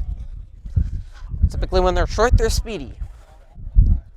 So he will be baiting Marzo to make a throw while we have continued conversation about changes. And we're going to have more changes at first base. Your pinch runner at first base, number 2, Adrian Campondo. Adrian Campondo will enter. And meanwhile, for the Wildcats, it will be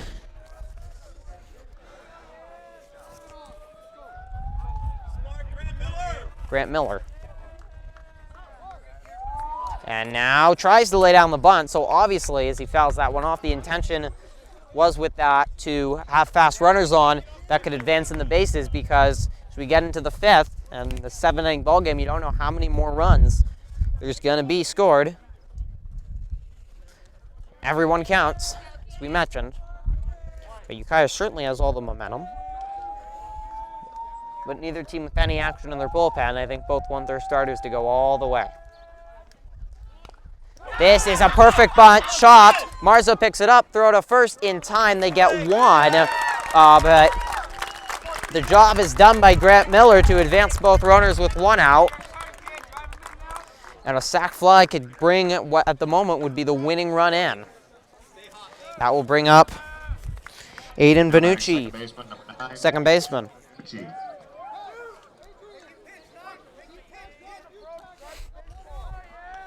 Marzo's worked out of jams in the 1st, 2nd, and 3rd. Even bigger moment here, he's gonna have to do it again.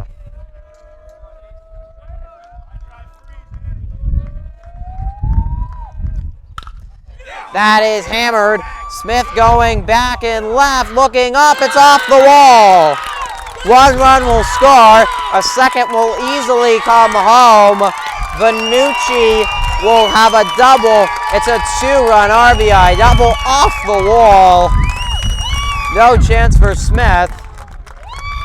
As that one was hammered, it's 4-2 Wildcats. And Coach Salatella out to have a conversation with Danny Marzo, who after that disastrous top of the fourth has not looked the same.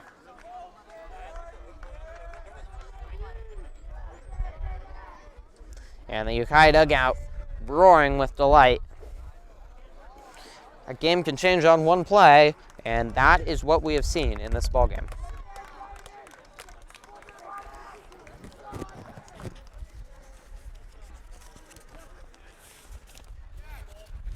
And Danny's day is done. He looked uncomfortable, and we talked about how good Connor Richardson's been pitching. Here he is. He's not warmed up because he was playing third. At least I don't think he was. I never saw him. He does not often pitch long, but we'll see how long they want him in there. Meanwhile, Marzo will move into right, meaning Peretti's day is done. Defensive changes for the Trojans, moving over to And number 12, Richardson will be tasked with quieting the Ukiah bats, which have really woken up. Moving over to third base is number 6. And because Richardson moves off third, that means that Slate will move over to third. Hallett will move into second, and Douglas will stay over at short. That's normal changes if Richardson enters for the Trojans. And the Trojans are going to have to find some way to get back the momentum. Richardson did a great job stopping San Lorenzo's momentum on the bottom of that 7th inning at San Lorenzo in the first round of the NCS playoffs, as he came in and it was a run ball game, nobody on, 1 out, but he quickly got those 2 outs. He looked very comfortable up there, and the Trojans need that. He does not seem to get frazzled. He's a senior with lots of experience, and the Trojans will need it from him, as the 2-run double gives the Wildcats their first lead of this ball game, 4-2, and the Trojans are going to have 9 outs left when they come back to the bat, and they're going to have to put at least 2 runs on the board to tie the game up.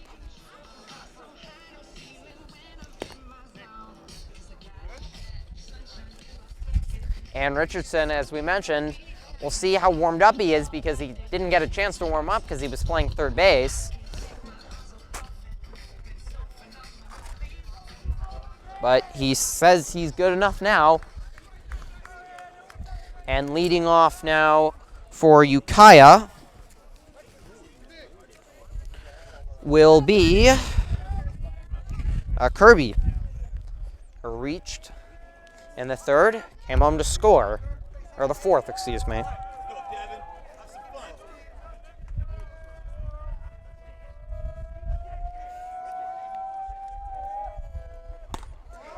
And he did not go around. Check swing. It was checked, but say he did not. Still do not have a score on Casa Marin Catholic, but if we do get one, again, we will report one. Or if you know it, if you're at Casa game and wanted to tune in to watch how the Trojans are doing, please tell us. Fouled off. Out of play. 1-1, and the folks that have made the over an hour-long drive south from Ukiah are very happy.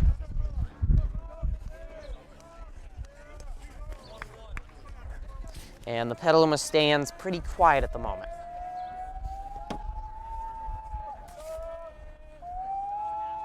Richardson gets a look at the runner. The off-speed misses inside.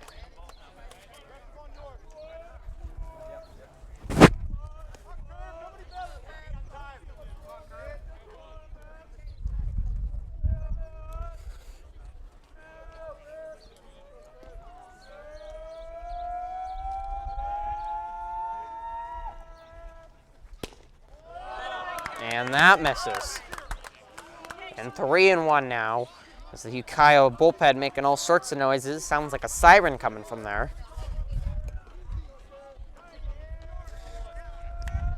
They're clearly a very energetic bunch. But we definitely seen the Trojans can have energy, but we've certainly also seen it swamped and really quieted, and it is right now as this is fouled up. Andrigan's gonna give it chase, but it's gonna head out of play. And Draken, excuse me. Richardson's worked it to a full count. Trying to get the second out of the inning.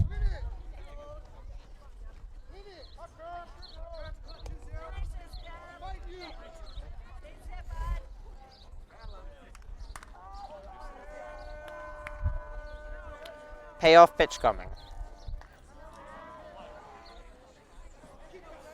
Thank you to Matthew Kalemba, our producer, for helping set up today. Off speed, hammer down the third base line, just out of the reach of Slate. Here comes one run. We'll score without a throw.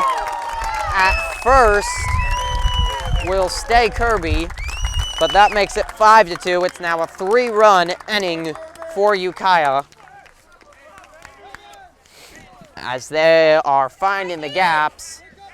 And after Danny Marzo made them look uncomfortable for much of those first 3 innings, they are looking happy at the plate. And here's Contreras, and now more runs scored. This is the most runs scored by any team in all 3 meetings for these teams. Ukiah had scored 3 in that last meeting. This is chopped to Slate. Throw to second is 1. Back to first.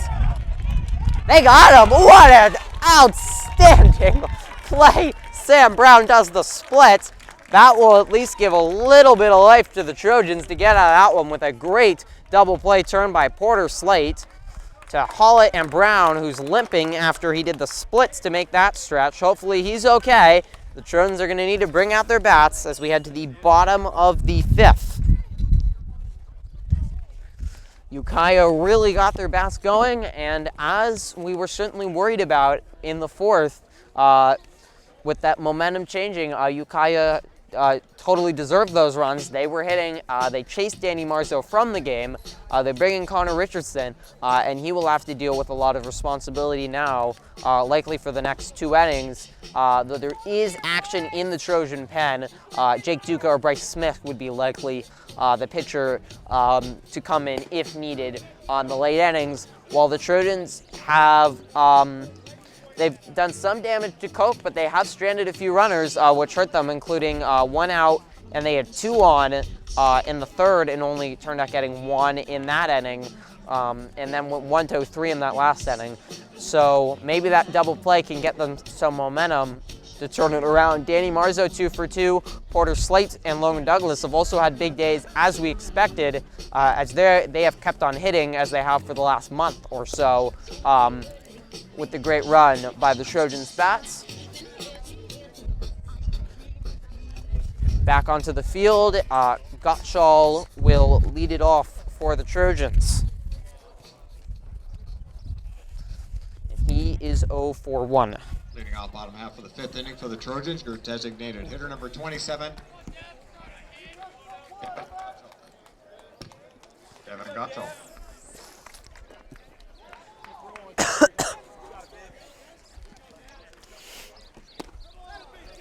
First pitch misses. Jordan's trying to see some support from the dugout. They need energy and momentum. That misses. No action in the Ukiah bullpen, but certainly the pitch count's starting to raise for Coke, and he still needs 9 more outs. That's in there. 2-1.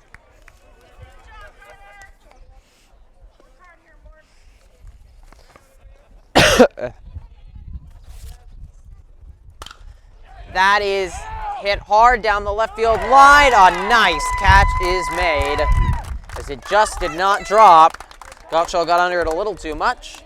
Down the right field line, excuse me. And back to the top of the order, and Marzo with 1 down. Right fielder number 12, Danny Marzo.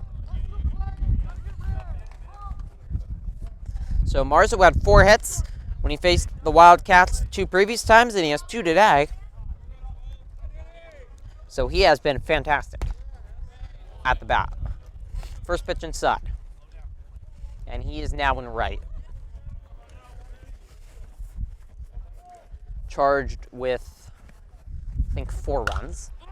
This is popped up to left center, both going back. The left fielder under it will make the catch, and 2 down.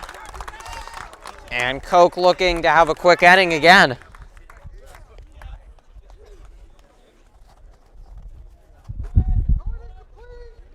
Now batting third baseman, number 6, Porter Slate.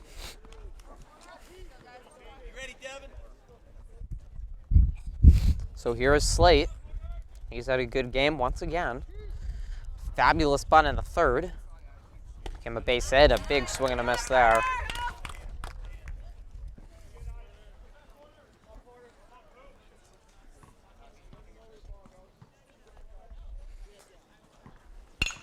That's hammered to short, bobbled, picked up. The throw is lost. So the first baseman could not scoop it, and the Trojans have got a base runner, a much-needed runner.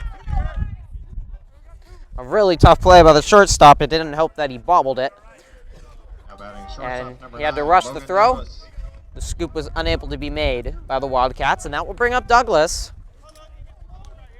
Trojans a chance for a 2-out threat.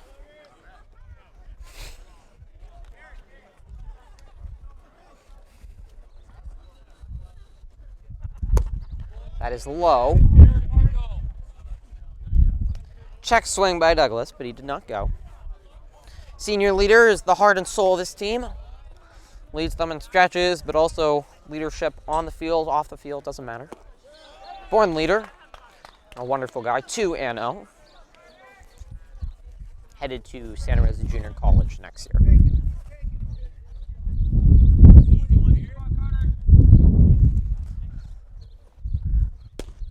Two 2-0 from Koch is in there for a strike, 2-1.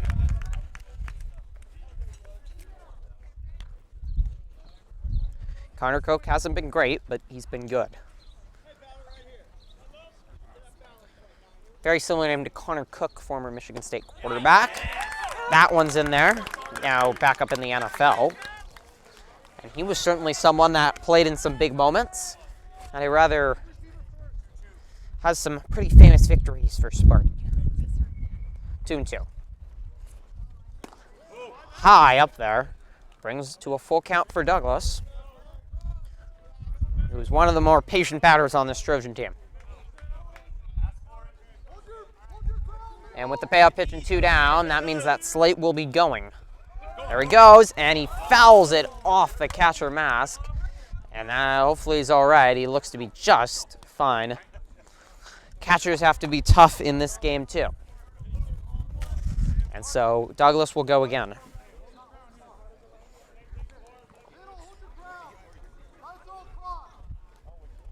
And Slate will again go on the pitch, meaning a base hit could at least send him to third.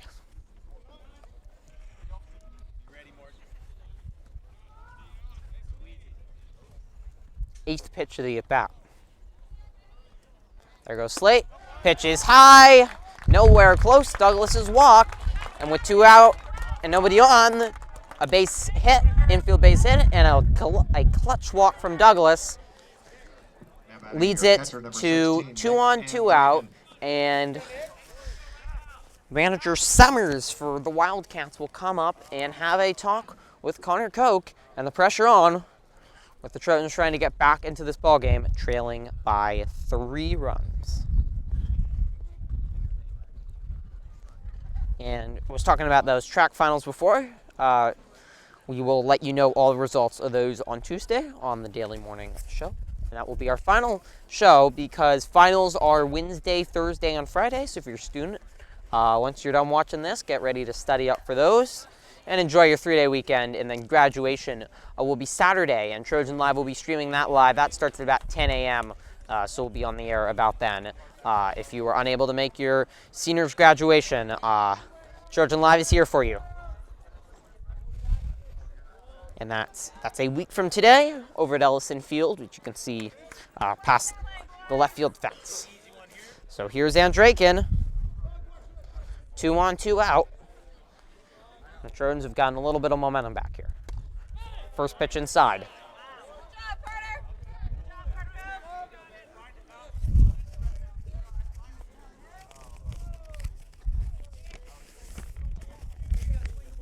the 1-0.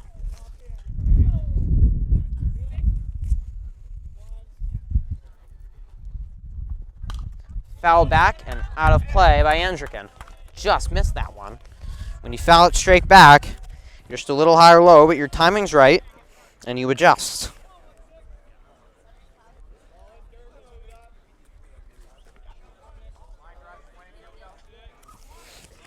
The Carter in is spelled with a K for Carter Coke. Very interesting. So he's got 2 Ks. And this is popped up. Coming over, it's going to fall into the bleachers. Everybody is okay. And purple and yellow for you Wildcats fans. Makes it 1-2.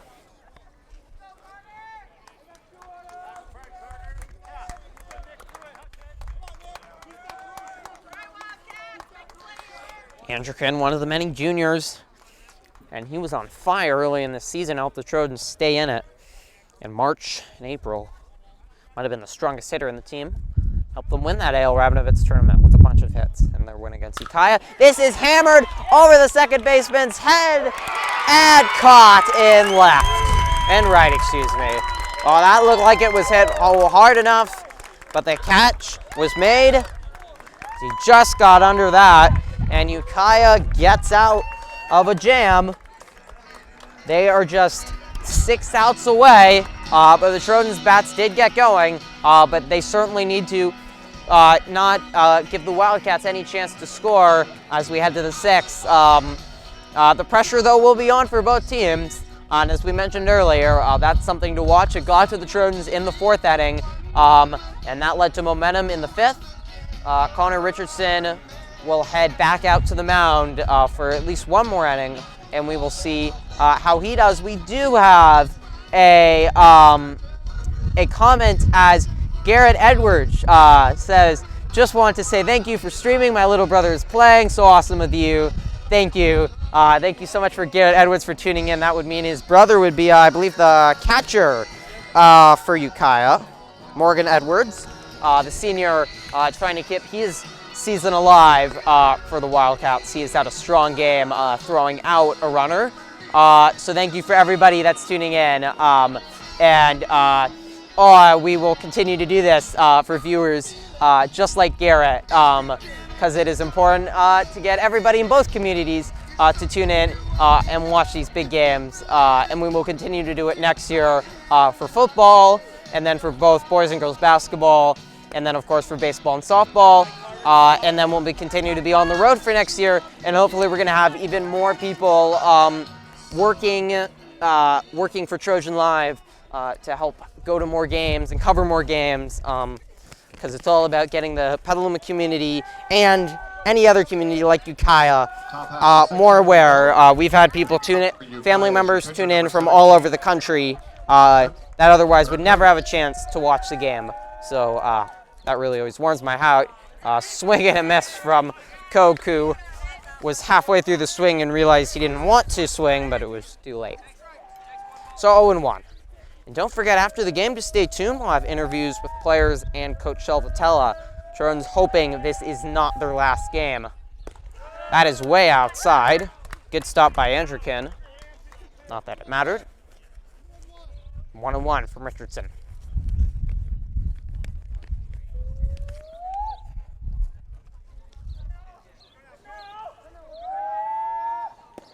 And that misses outside. 2-1. Tried to go with the off speed, but Coke was not fooled.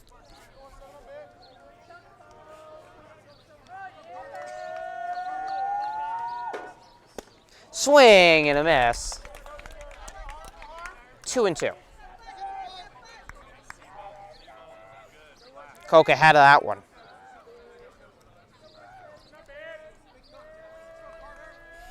It's warmed up even more, probably about 75 now, as Richardson just trying to get Coke chase. And that brings it to a full count.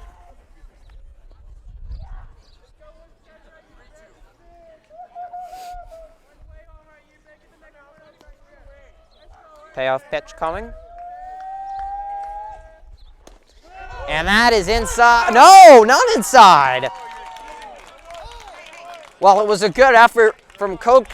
You typically talk about the catcher trying to frame the pitch. From my angle, it must have been, it looked way inside because Koch backed out and stretched his body as if pretending not to hit him, but from the angle of the manager, it caught the inside corner. This is hit up the middle, going back, leaping and cannot make the catch is Douglas, and Todd has reached on the first pitch. I think that might have even clipped the top of Douglas' glove. Just could not snare it.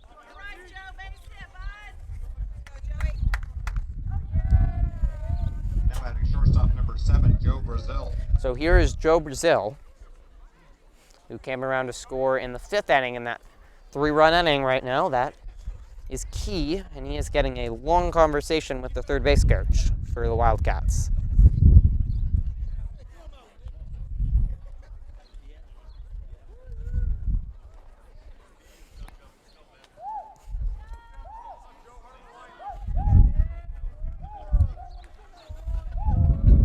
One out, one on. 5-2, Ukiah leading Petaluma here. Quarterfinals of the NCS tournament. First pitch is high. Loser heads home, their season and many careers over. While the winner moves on to the semifinals, and the dream is on for an NCS championship. They would be halfway there. That is low. So that brings it 2-0 now.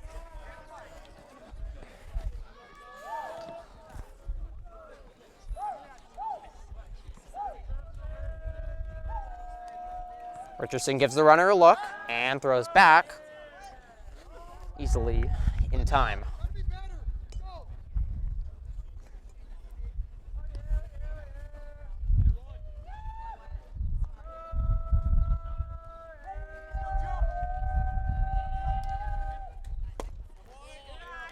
And that is in there, a late call by the ump. He's made a lot of late calls today. And the Ukiah fans are already applauding for the good take, but alas, for the Wildcats, it's not. 2-1 now.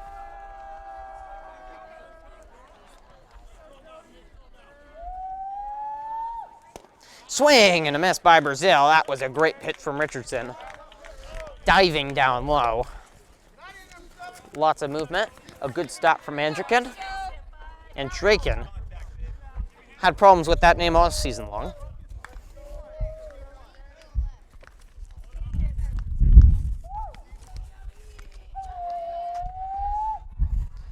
Siren noises continue from the Ukiah dugout as the throwback to first leads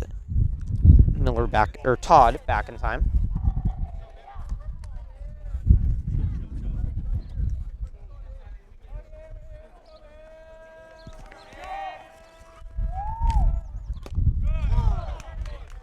And that caught the elbow. I think it hit the pad. A tough break for Richardson. And that is now the 3rd time today that a Wildcat has just had a pitch graze them. And the 4th time a batter's been hit overall. That brings up Edwards. Number 21, Morgan Edwards. The senior. And now 2 on, 1 out. And Richardson in a jam.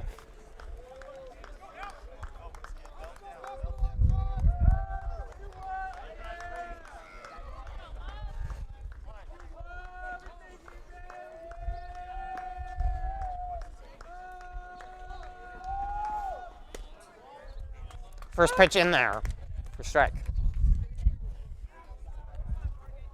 Don't forget, if you miss any of the game or just want to go back and watch, it's as soon as we are done streaming, the full game will be available on our YouTube channel, as will many of the other baseball, softball games, and all the sporting events we've covered throughout the year.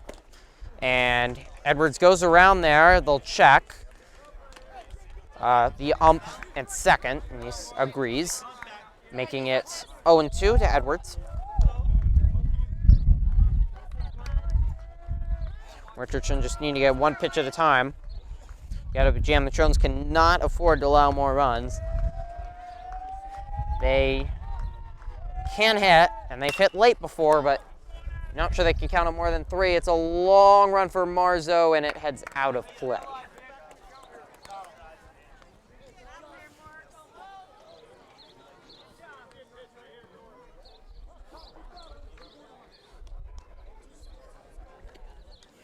So still 0-2.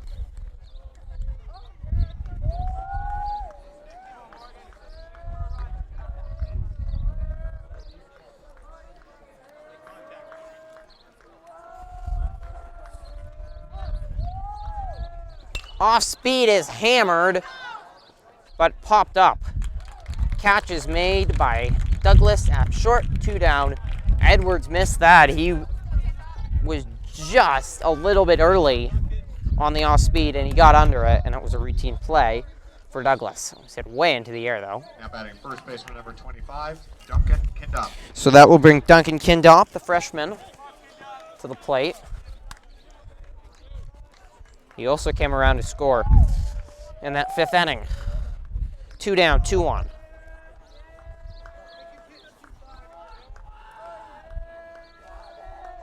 It's been a stressful inning for Richardson. His first pitch is popped up. It's into foul territory. Catch is made at third by Slate. The inning is over, and the Trojans are very glad that they get out of that without any harm done.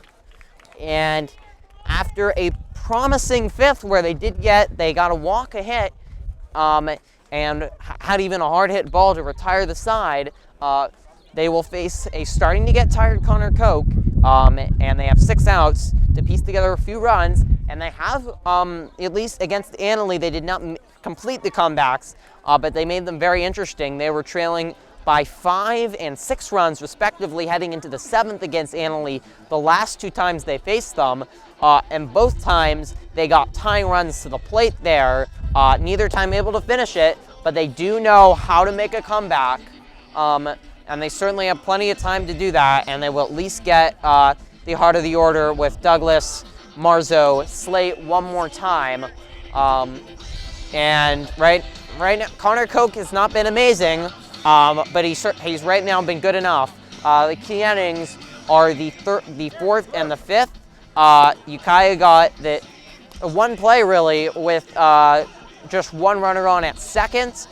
2 down, it was a routine pop-up to left field. Bradley Smith dropped it, a run scored, and then Ukiah added 1 more in that inning on an infield base hit. And the momentum there completely changed. All of a sudden, a tie game where the Trojans have been just be doing the little things a little bit better than Ukiah, and that's why they led 2-0, getting out of some jams. Now Marzo went back out. He was starting to struggle. They pulled him, but not before Ukiah got 1 run across, and then 1 more was credited to Marzo while Richardson was in there on a few doubles and bases hit. As the bats for Ukiah really woke up, all of a sudden with the game tied, just in a blink of an eye. And that is where we stand at 5-2 after the Trojans scored in the 1st and the 3rd. They did strand a few runners in the 3rd, and it seems like they've halted the momentum of the Wildcats at least, but they're going to need to get more runs across if they want to keep their season alive. And for the first time in the game, David Holland will come up. So that means that he'll be coming up in a few at-bats. Richardson will lead off, but that means defensive changes for Ukiah. Be some new looks. Defensive changes for Ukiah. So Koch is actually gone. On the mound for Ukiah is Theo Ibarra, the 6'1" senior. And his first pitch is in there for a strike. Koch did look a little tired that last inning. And that means that Ukiah will head to their bullpen to try to close it out. That missed high, and I apologize. That is actually Devin Kirby. So I don't know what his pitch count was in that game against Washington, but it was a shutout, so likely it was quick. As that one's in there, and he's an outstanding pitcher, and Ukiah feeling that they had to go to him, even on short rest, certainly. He's likely done it before. When you're the best pitcher on the team, you pitch a lot. The 1-2 is fouled off by Richardson, and And over my head, got to play.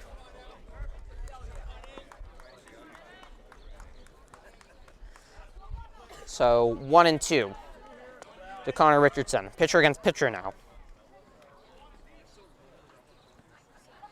Off speed. Oh, that's nasty stuff by Kirby. Wow. Richardson left looking. He had no shot. That ball looked 5 feet high and dropped right down the middle. And that will bring up Sam Brown.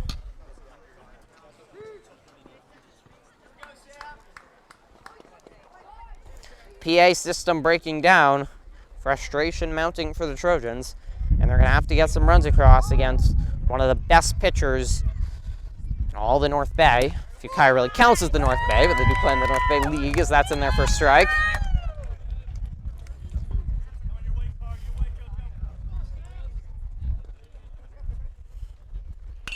That is fouled off for Brown, and now 0-2 in the hole. No matter what happens, certainly it will be a season to be proud of for the Trojans. Won a game in NCS, better than last year. And except for Annalee, they were dominant in SCL and had a very successful season. And I mean, the core of the team does return next year, including all 3 starting pitchers. Only lose 6 seniors, and they will certainly miss Logan Douglas, Matthias Lipsy, and the rest, Connor Richardson. But many will be back next year, and Annalee seniors will be gone, so that much is low to make it 2-2. There is much promise, especially for next year, for Trojan baseball. And Ukiah will certainly have the same. They have some seniors they will lose, but they are going to be talented next year, and they are likely going to pose the threat to Casa to win the league title. Brown got a piece of that, but it was right into the glove of Edwards for the foul tip out. 2 down, and Kirby does not look tired or fatigued at all. He looks in complete control. For the first time, David Hollett will come up. And the momentum that maybe the Trojans halted seems to be sapped by bringing out Kirby. It seems to be a very smart play by Summers to bring out a wearying Coke and bring in your best pitcher.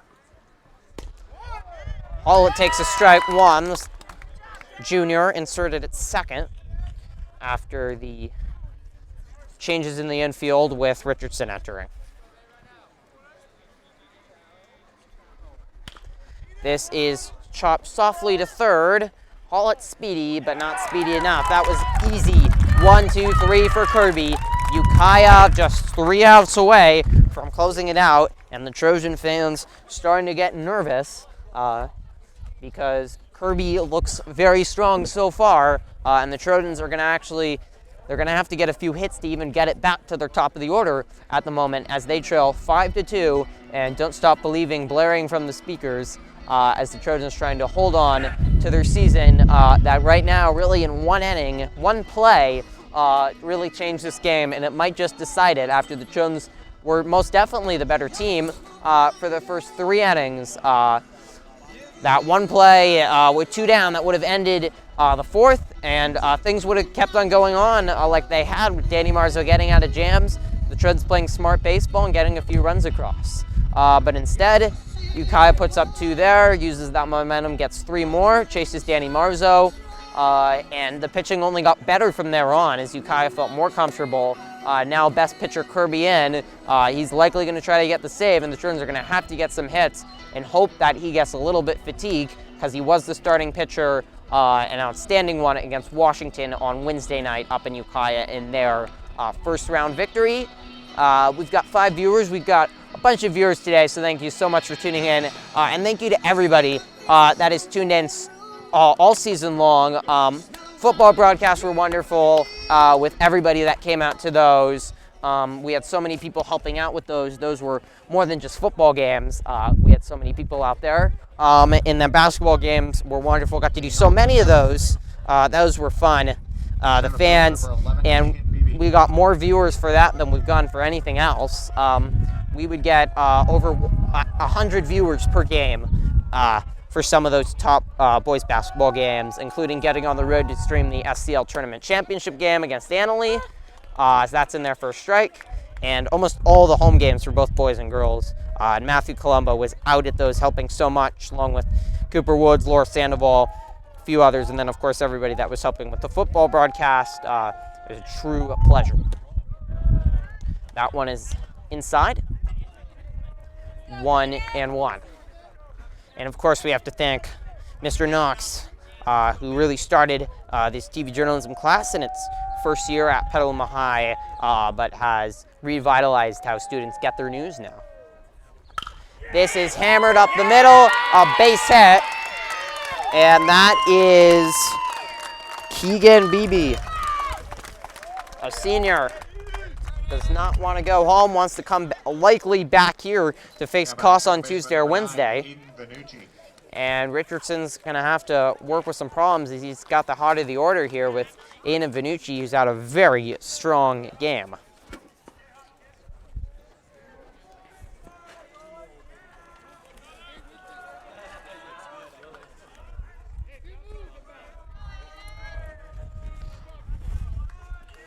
Still awaiting a score update from the east side in Casa Grande Field, where Casa facing Marin Catholic, but you can't out Marin Catholic. Obviously, they have some athletes there, including the former NFL #1 draft pick, Jared Goff, now starting quarterback for the LA Rams. Don't believe Goff ever played baseball. 0-1 to Vanucci. I don't know.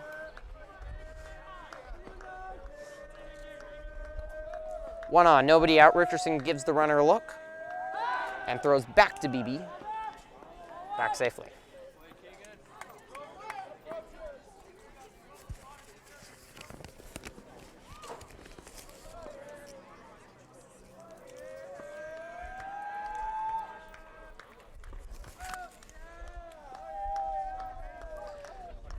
Richardson again gives Beebe a look and again throws back. They almost got him. That was a great throw and a great slashing tag by Brown. And it was very close to catching Beebe. Still 0-1 to Vanucci after 2 straight pickoff plays.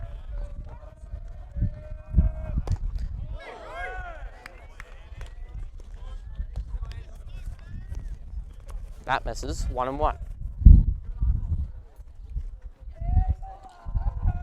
It's a long start for Richardson. But Lipsy had to go long when he wasn't expecting to. Richardson having to do the same here today with Marzo getting chased.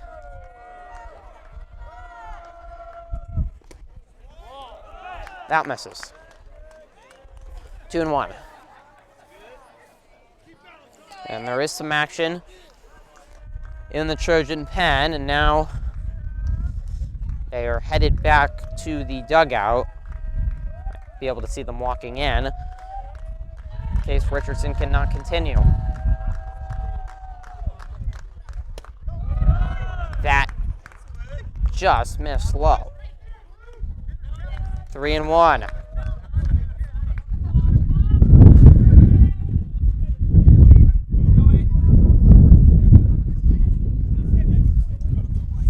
Richardson cannot afford to walk another.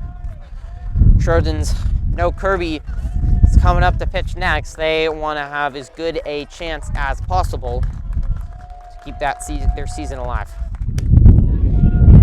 That's down the middle, and that makes it a full count on Vanucci. It's been a glorious day at the ballpark. Fans have packed in to Abbey Field from both sides. Has been spirited and mostly well played to elite baseball programs.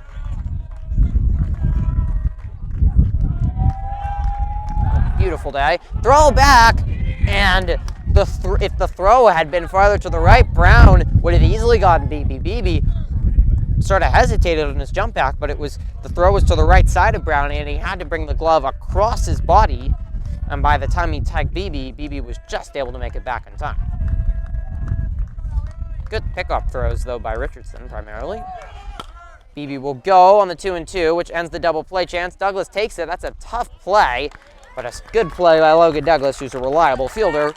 And there's 1 down. Beebe advances to second, and that will bring up the pitcher, Kirby. Now batting your pitcher, number 20, Devin Kirby.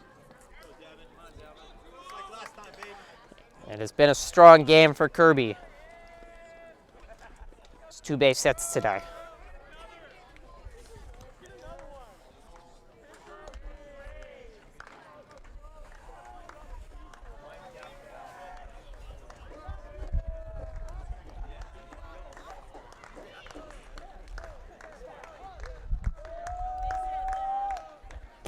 First pitch is low, good stop by Andraken. Would also like to thank all the players over the course of the year that were able to, allowed to be interviewed, and just so often so friendly and helpful, where the team is, what's the vibe around the team, or where they're playing, what time. Many players so friendly on different teams that I've been able to cover all year long, as that one's low, and then all the players that have allowed to be interviewed, and so many that have been so articulate and such a good job and have given the school such a good idea of everything about their team, and people want to know what's happening. 2-0 from Richardson.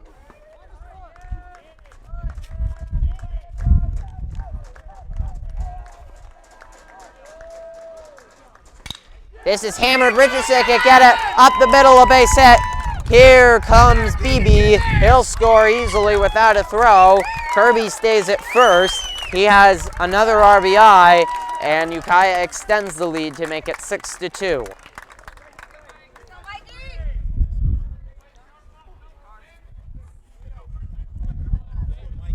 And that will bring up Mikey Contreras, who had a great duel with Danny Marzo to force a walk in the 4th inning. And while he did not score, that really upset Marzo, and it was a big reason that he was pulled in the 5th. Started to struggle. It's in there. Also, of course, thank you to all the coaches and managers that were allowed to be interviewed and helped out and were so friendly to me on the baseball team. You have assistant Coach Braw and also manager Coach Salvatella have been very helpful, along with Coach Rest on the football team. And now, another hit batter. Unbelievable. 5 hit batters today.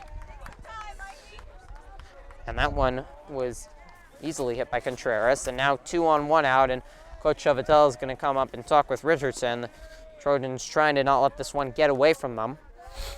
Also, thank you to Coach Ratchin on the girls basketball team and Coach Bears on the boys basketball team.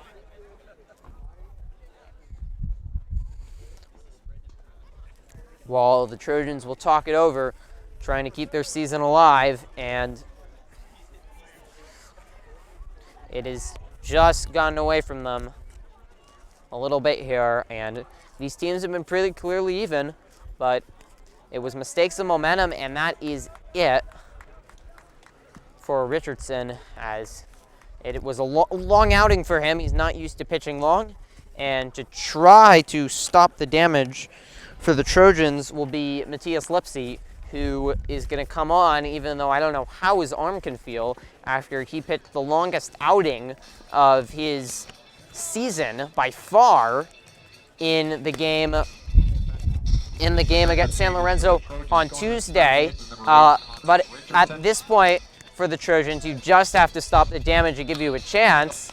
And Matthias Lipsy pitching 50 pitches, and he said he had no chance, he told me, of pitching in this game. But when it's an elimination game, you put out all the stops.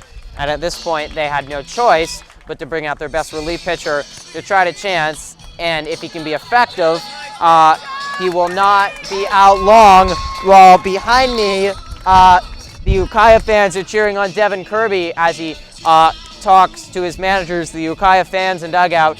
Jubilation. This would be a huge, huge victory for them, as Robert Kirby tuning in, saying, "Let's go Kirby." The Ukiah supporters not only traveled here, but they're also checking out Trojan Live. So thank you to everybody for tuning in. It has been great as Lipsy gets ready to try to stop the damage. Also thanks to him, he gave me a ride down to San Lorenzo.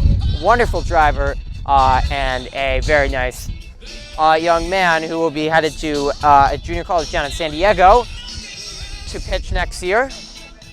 second year on varsity, a senior, will be certainly one person that they will dearly miss. And now for Ukiah will be Carter Koch, so the pitcher who went 5 strong, just allowing 2 runs on, I'd approximate about 7 hits. Now trying to extend the lead for Ukiah. First pitch by Lipsy's in there.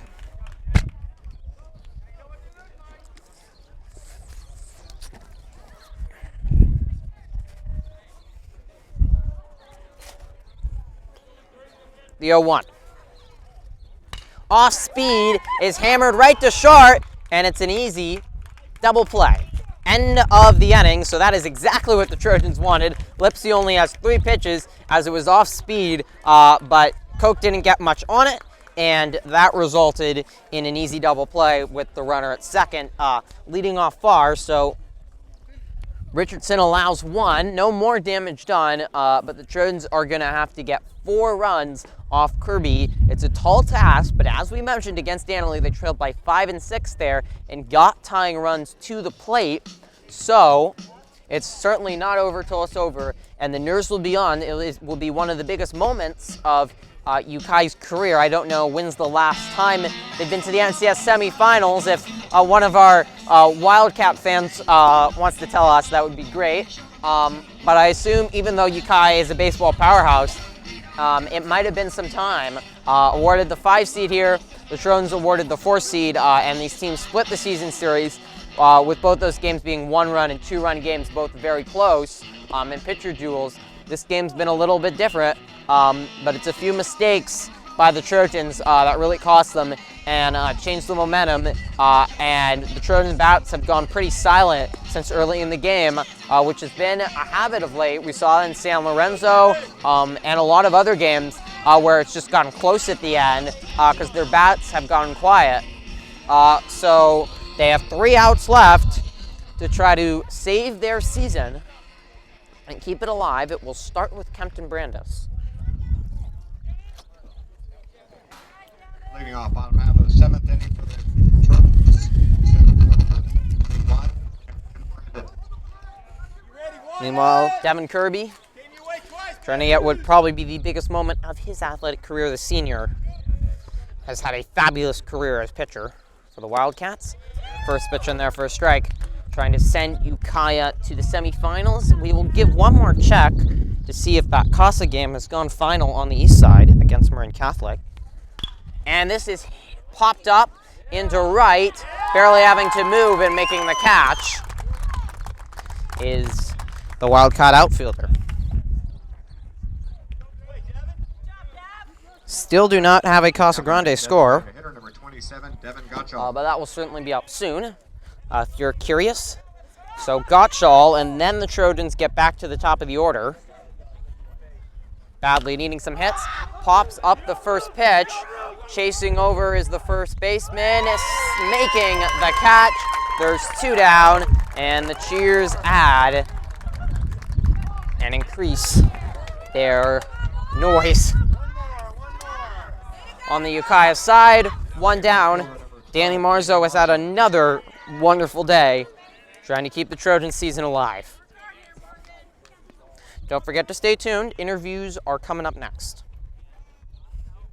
Off speed, missed inside.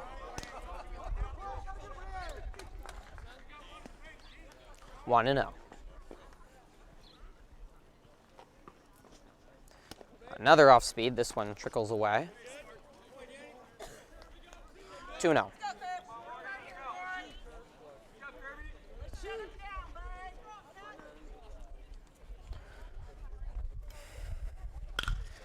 Marzo hits this one into left, and a catch is made, and that is it.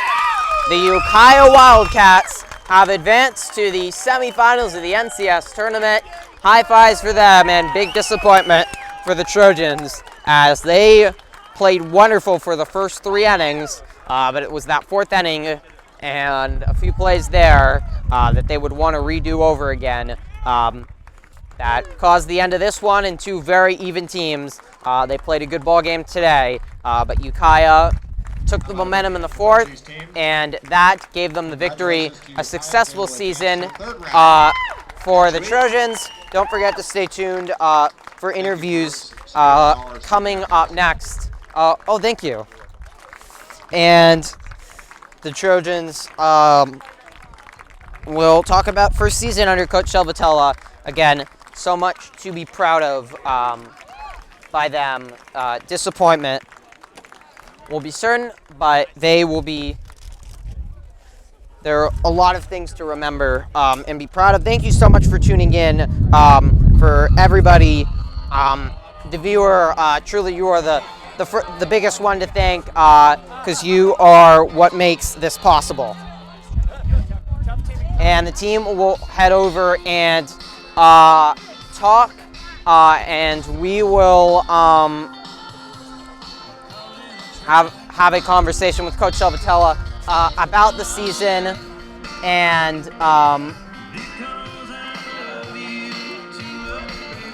we will have a conversation with Coach Shelvatella and at least one of the players. We're going to try to get Logan Douglas. This was the final game of what for him is a very storied career.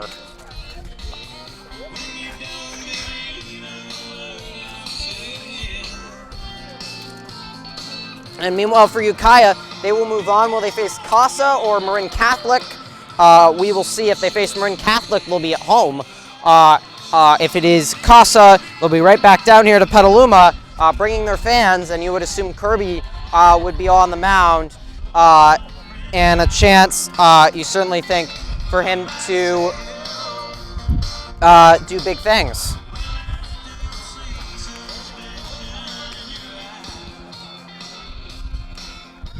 And you'll just have to wait with us as we await the conclusion of Coach Shelvatella's talk, and it will likely be long, as it will be his last address to the team.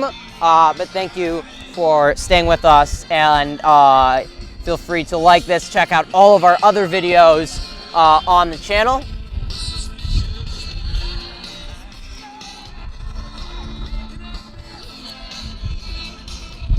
Testing, testing, testing. 1, 2, 3. Yes. Gordon Oswald, Principal Ukiah High School. Oh, thank you. Our crowd over here was really enjoying your work. You do a great job. Thank you. Yeah, Okay. a few people from Ukiah were on. We're tuning in, so it was great. Grab that. Yeah, and Overheard you say that you guys started a class this year, huh? yeah, it's a TV journalism class. Oh, I'll have to check it out. Yeah, it really is. I think been great for the school because they really get to know everything that's happening in sports and news, and more interactive way to get like the bulletin and stuff like that out to kids. Tell your instructor that the principal of Ukiah High School says you did an outstanding job. Thank you. And it's on the YouTube channel if anybody would. Trojan Live, Petaluma High School. If anybody wanted to watch a game from Ukiah. So it's just stored there, right? Yeah, it's stored there. Trojan Live, Petaluma High School. All right. Yeah. Thank you so much. Nice job. I was Thank you. hearing you. Excellent job. Thank you so much. Testing, testing. Just talking to the principal from Ukiah High. Some of the very nice Ukiah fans. They are they're very nice, and certainly good luck to the Wildcats. I'll be rooting for them certainly if they're facing Casa, because never have any desire to see Casa win. And thank you to Robert Kirby for his comments. Testing. Okay. So hopefully you're able to hear me with the mic. We're going to switch to that. And we are going to talk with the players once they conclude. And there will be a few moments of silence because I've got to walk over and grab some of the players as we talk to them.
Testing, testing, 1, 2, 3, testing.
All right, new setup today. Obviously, a tough game in your career, but what are you proud about the team in today's game against a really good Ukiah team? I think we played our heart out. We pitched great. We hit the ball hard, just right to them, just like last game. I think we had a great season, and I'm proud of everybody for participating. We did a great job. You had an outstanding career at Petaluma baseball. What are you going to remember and take away from it? Everything. The coaching staff, I know it's a new coach this year, but I loved our old coach and this coach and the players. I played sophomore year varsity, and I've got to know a lot of people, and I love it. I love Petaluma High. And this team took a step farther than last year in the NCS tournament. As one of the leaders of this team, what do you think, as you leave it, you've built in Petaluma baseball program? I think it's awesome that we went one step further. I think we could have gone farther. I think we could have beat this team, but we made a few mistakes, but let's hope they get them next year. Thank you, Logan. Thank you. All right, that was Logan Douglas. We're going to grab one more player and then Coach Shelbatella in just a moment. Stay right with us.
All right, Danny Marzo is hopefully coming over in a moment, cleaning up after the Trojans wrap up some wise words from Logan Douglas as he ends a really illustrious career here at Petaluma High.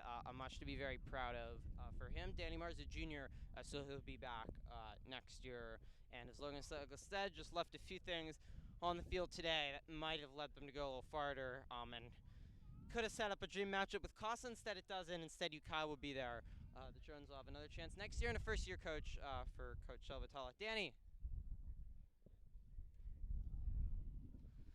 Here comes Danny Marzo, who pitched very well for the first 3 innings today until it got away from him in the fourth, and a lot of it not the fault of his own.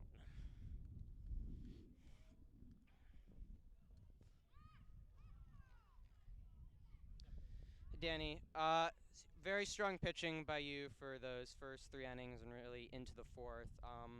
What do you take away from that, and what do you want to take away from this to improve on next year? I mean, that I can throw strikes and that we have the ability to beat anybody. I mean, you can only control what you can control, and I think we did a good job of that today for the most part. I mean, they're just a good team, you know. They hit the ball when they needed to. They got timely hits, and their pitchers threw strikes. Team continues to improve from last year. With your senior year coming up next year, what do you hope to improve on to make even greater leaps and bounds in your last year? Probably winning the games that we should. I mean, we had a fantastic year, but I think early off in the season there were teams that we should have easily beat that we didn't. So just winning the games that we can, and then the tough games battle and hopefully scrape out a win. Thank you, Danny. Yeah, all right, we're going to talk to Coach Shelvatala. That will be our final interview of the entire 2016-2017 season. Stay right with us. And thanks for Danny for the interview.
All right, final interview here. Thanks for staying with us. We're with the head manager of the team, Coach Shelvatala.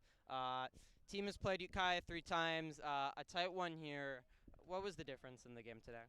Well, once again, when you're playing in these playoff games, the margin of error is so small, so you can't make mistakes. And essentially, we made more mistakes than they did, so they went away with the victory. It is what it is. This is a tough game. It's a humbling game, and but you know what? It happens. How proud are you of this team, of this accomplishments, and especially the senior class and leaders like Logan Douglas? No, I'm extremely proud, and it's been a pleasure coaching those guys. That's why I was emotional. It was at the end there, because the seniors will be moving on, and I've personally, from my first year, have had a blast. The kids have been great. I've enjoyed every minute of it. And we'll be back. And what do you want to build on from this season to achieve and improve on next year? We're going to work on a lot of things, and we're going to be working on, game situations.